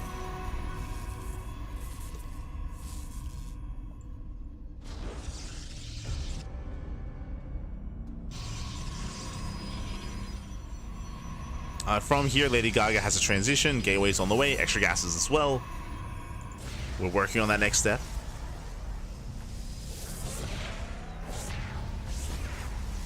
Again, as you can see, the high ground cannon can reach the low ground cannon, so the cannon rush has, at this point, failed. Ludwig defends, and Ludwig is getting ready for a proxy, actually. Pylon has been thrown down. Lady Gaga has seen the pylon. Has seen the pylon, going for the proxy gateway.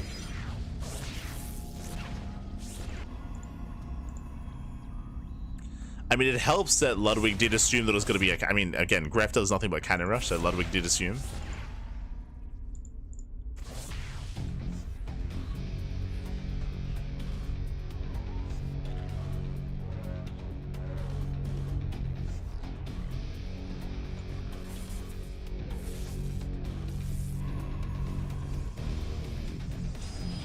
Likewise, Lady Gaga also proxying as well. There's still a Stalker out on the map, though. Yeah, Stalkers, they just walk past the cannons. Like, they just ignore it. Stalkers, they just walk out. Going for a Proxy Robo. One base all in out of our green Protoss player. Likewise, Proxy Stargate out of Lady Gaga. So Proxy Stargate versus Proxy Robo. But Stalkers already moving out. We have defensive cannons. There's one cannon on the way. Cannon. Stalkers being chronoed. Zeld as well. Lady Gaga does have some defenses.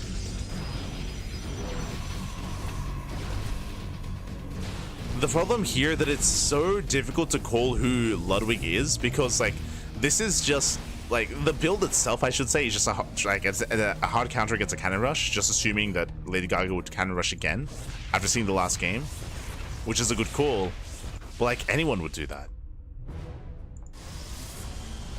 Oh no! Oh, the Stalker's trapped! Oh no.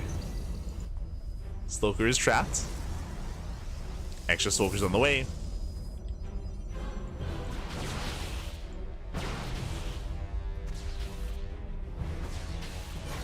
Likewise, extra warp ins. Ludwig moving out.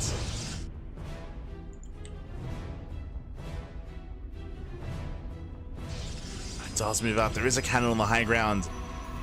I don't know if 5 Stalkers are going to be enough to break this. Oh.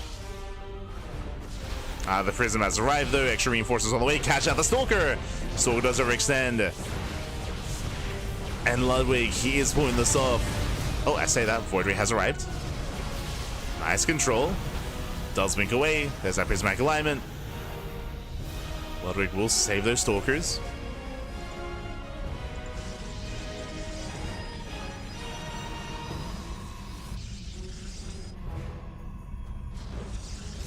Does save them, does move in.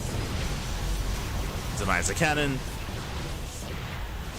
Likewise going for the other cannon as well. Bringing it down. The control is on point, by the way. Very nice control. Okay. Oh my Jesus, the attention to detail. One Stalker does finally fall. Another Void Ray on the way. Rallied back home. Was right for a moment. But there's still so many Stalkers. We can 2-shot. Sorry, we can 3-shot. We can and we will. Yeah, the Void Ray goes down. GG. Congratulations, Art.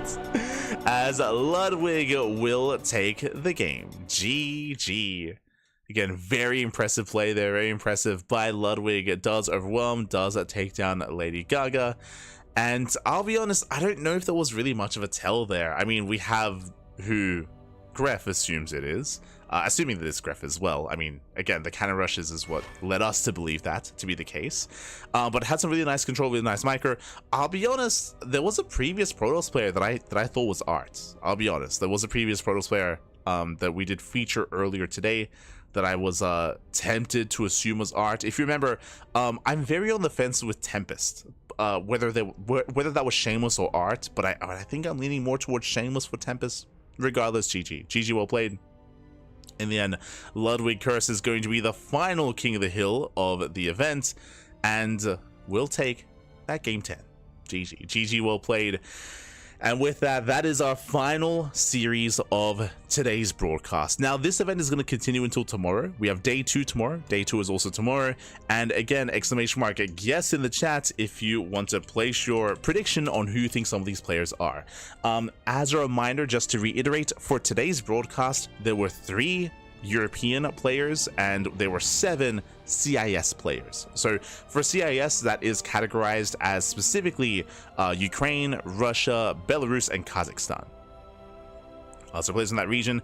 When it comes to players getting involved here, there are certain players that I feel like most likely did play tonight.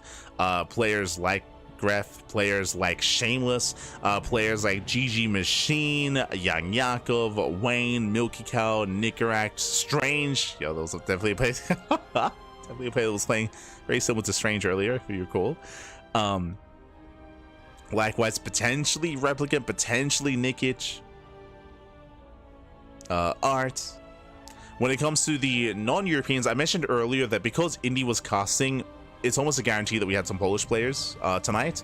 One of the Terrans did actually remind me quite a bit of Spirit. There were definitely some similarities there.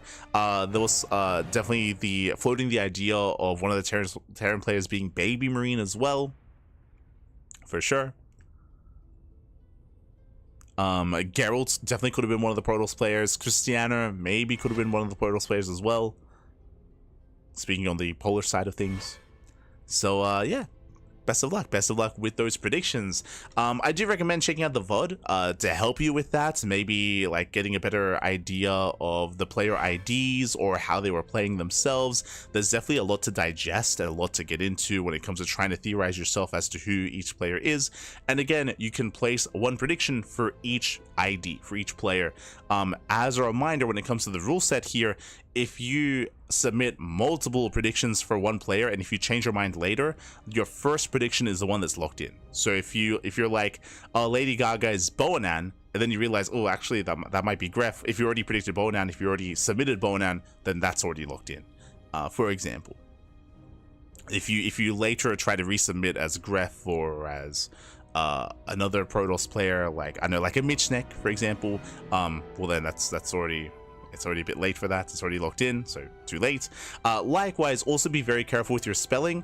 It's already stated in the Google Doc, but if you misspell, if you type in like Radita or Vanya instead of Wayne, then it won't count. So you have to type in Wayne. Or if you type in Mindle instead of Mindle VK, then it won't count. That's the listed example. I guess if you type in Machine instead of GG Machine, or if you type in, I don't know, Soul instead of Spirit, or Piotr instead of Spirit, like that won't count. You have to type in their current ID for it to register.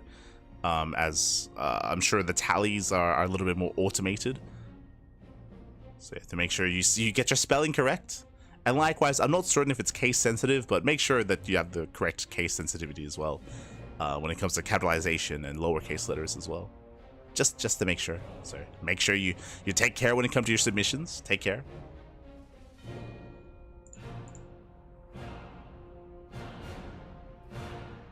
Ludwig seems to be Showtime to me. Random. Oh no, sorry. Didn't play random. Did play Protoss. Did play Protoss. There we go. We'll switch it up. It was random initially because I didn't know what race they were, so I do apologize. Last game, yes, last game. Mana could have been one of them as well. True. Mana definitely could have been involved, but again, like that's why you have to keep track of which players that you believe are from like outside of CIS region to limit them, right? To limit them to make sure that it like fits with the criteria that was listed, that there are only 3 non-CIS players.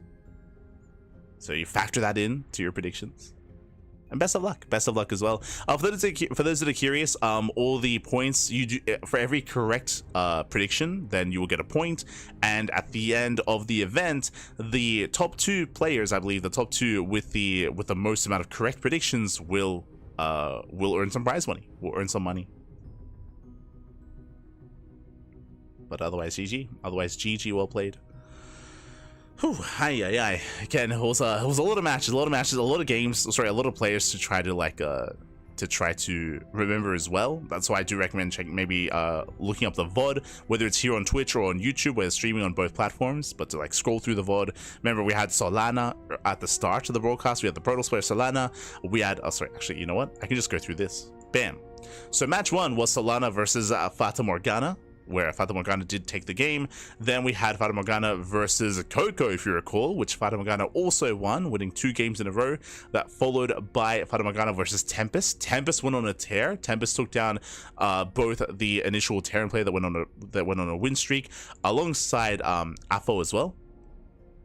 It was a Cyrillic name. I couldn't quite write it all down. But Tempest also took down Alpha. That led into Tempest versus Reyna, which did go the way of Reyna. Reyna, another strong Terran player, looking very powerful in that game, did bring it home.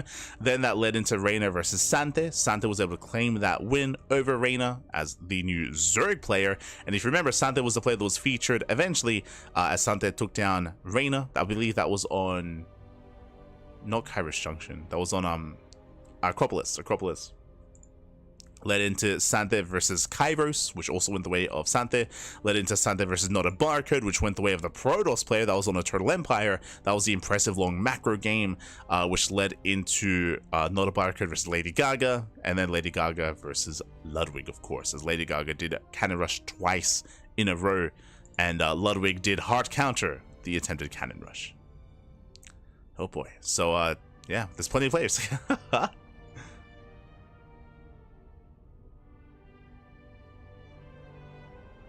So 11 players in total were featured here tonight.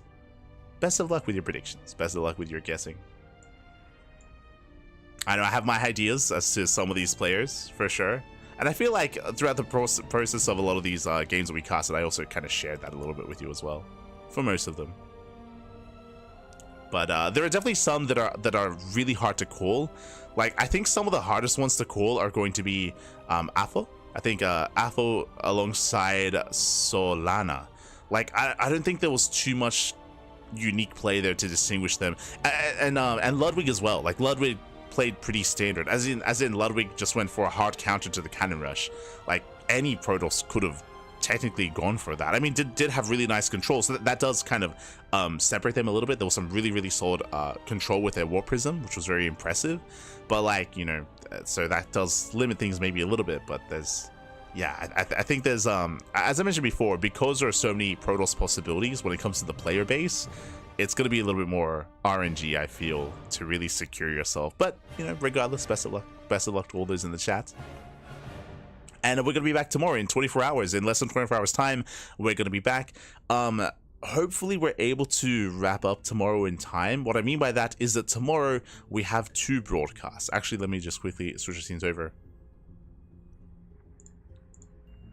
and catch up on our schedule. So as you can see here, we just wrapped up with our Sunday morning broadcast of the Anonymous Cup. We do have Sparkling Tuna Cup. That's going to be at 8 p.m. AEST. That's going to be in like 15 hours. In 15 hours time, we're going to be live with Sparkling Tuna Cup. And then after Sparkling Tuna Cup, we have day number 2 of the Anonymous King of the Hill, the Anonymous Cup. But right after that, a couple of hours later, I think it's 3 hours later. Let me just double check. Here. Today's broadcast was 3.5 hours, by the way, for this event. But let me just double check here. Yes, 3 hours later, we have the Revival European qualifier. I think I'm going to commit to fully finishing and wrapping up this event. We have 10 more best of ones tomorrow, so I think we're going to fully commit to wrapping this up. And then when we finish the Anonymous Cup Day 2, then we'll switch into RSL, into the RSL European qualifier. I think it's going to overlap a little bit. Again, for tomorrow's events, RSL is scheduled 3 hours after the start of Anonymous Cup, and today's Anonymous Cup lasted 3.5 hours, so we might go over time and we might overlap a little bit, so we might miss the first round of the RSL qualifier, but we'll be there for the rest. We'll be there for, you know, round 2 onwards into qualifying matches. So it's going to be a back-to-back broadcast. Technically, it's going to be back-to-back-to-back. It's going to be Sparkling Tuna Cup, into Anonymous Cup, into RSL. Yeah, it's going to be an intense broadcast, actually. Jesus. I'll probably be drinking some coffee tomorrow. Cause because Sparkling Tuna Cup is 4 hours before Anonymous Cup, so it's just straight up just back-to-back-to-back broadcast tomorrow. Oh boy, I'll try to get as much sleep as possible, as much sleep as I can. I'll do my best. But otherwise, thanks for watching. Thanks for tuning in. Thank you for tuning in. Wikipedia has been updated. Oh, nice, nice. That helps. You can just copy paste the names. Just copy paste. Beautiful. That helps. That does help a lot, actually. So for those of you that are maybe a little bit concerned with like spelling or with capitalization, hold on.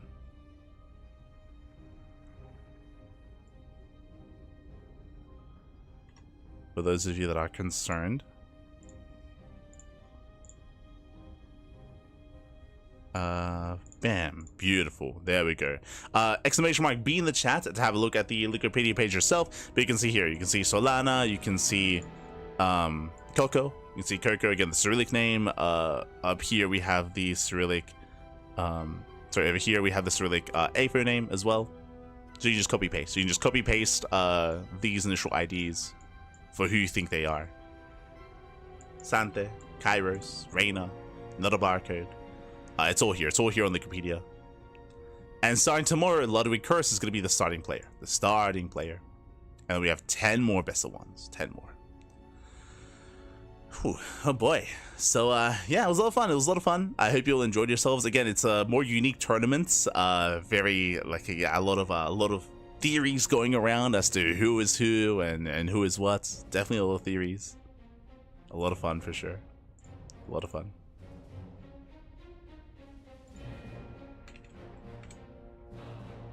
Yeah, exclamation mark B.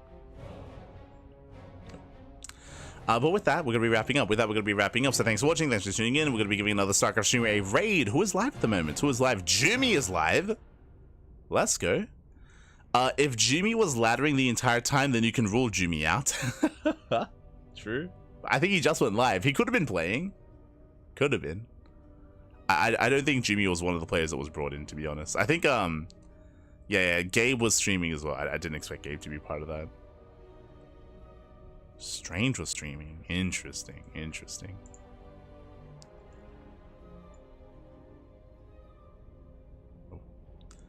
But yeah, with that, thanks for watching. Thanks for tuning in. Do appreciate it. I'm gonna go and get some rest.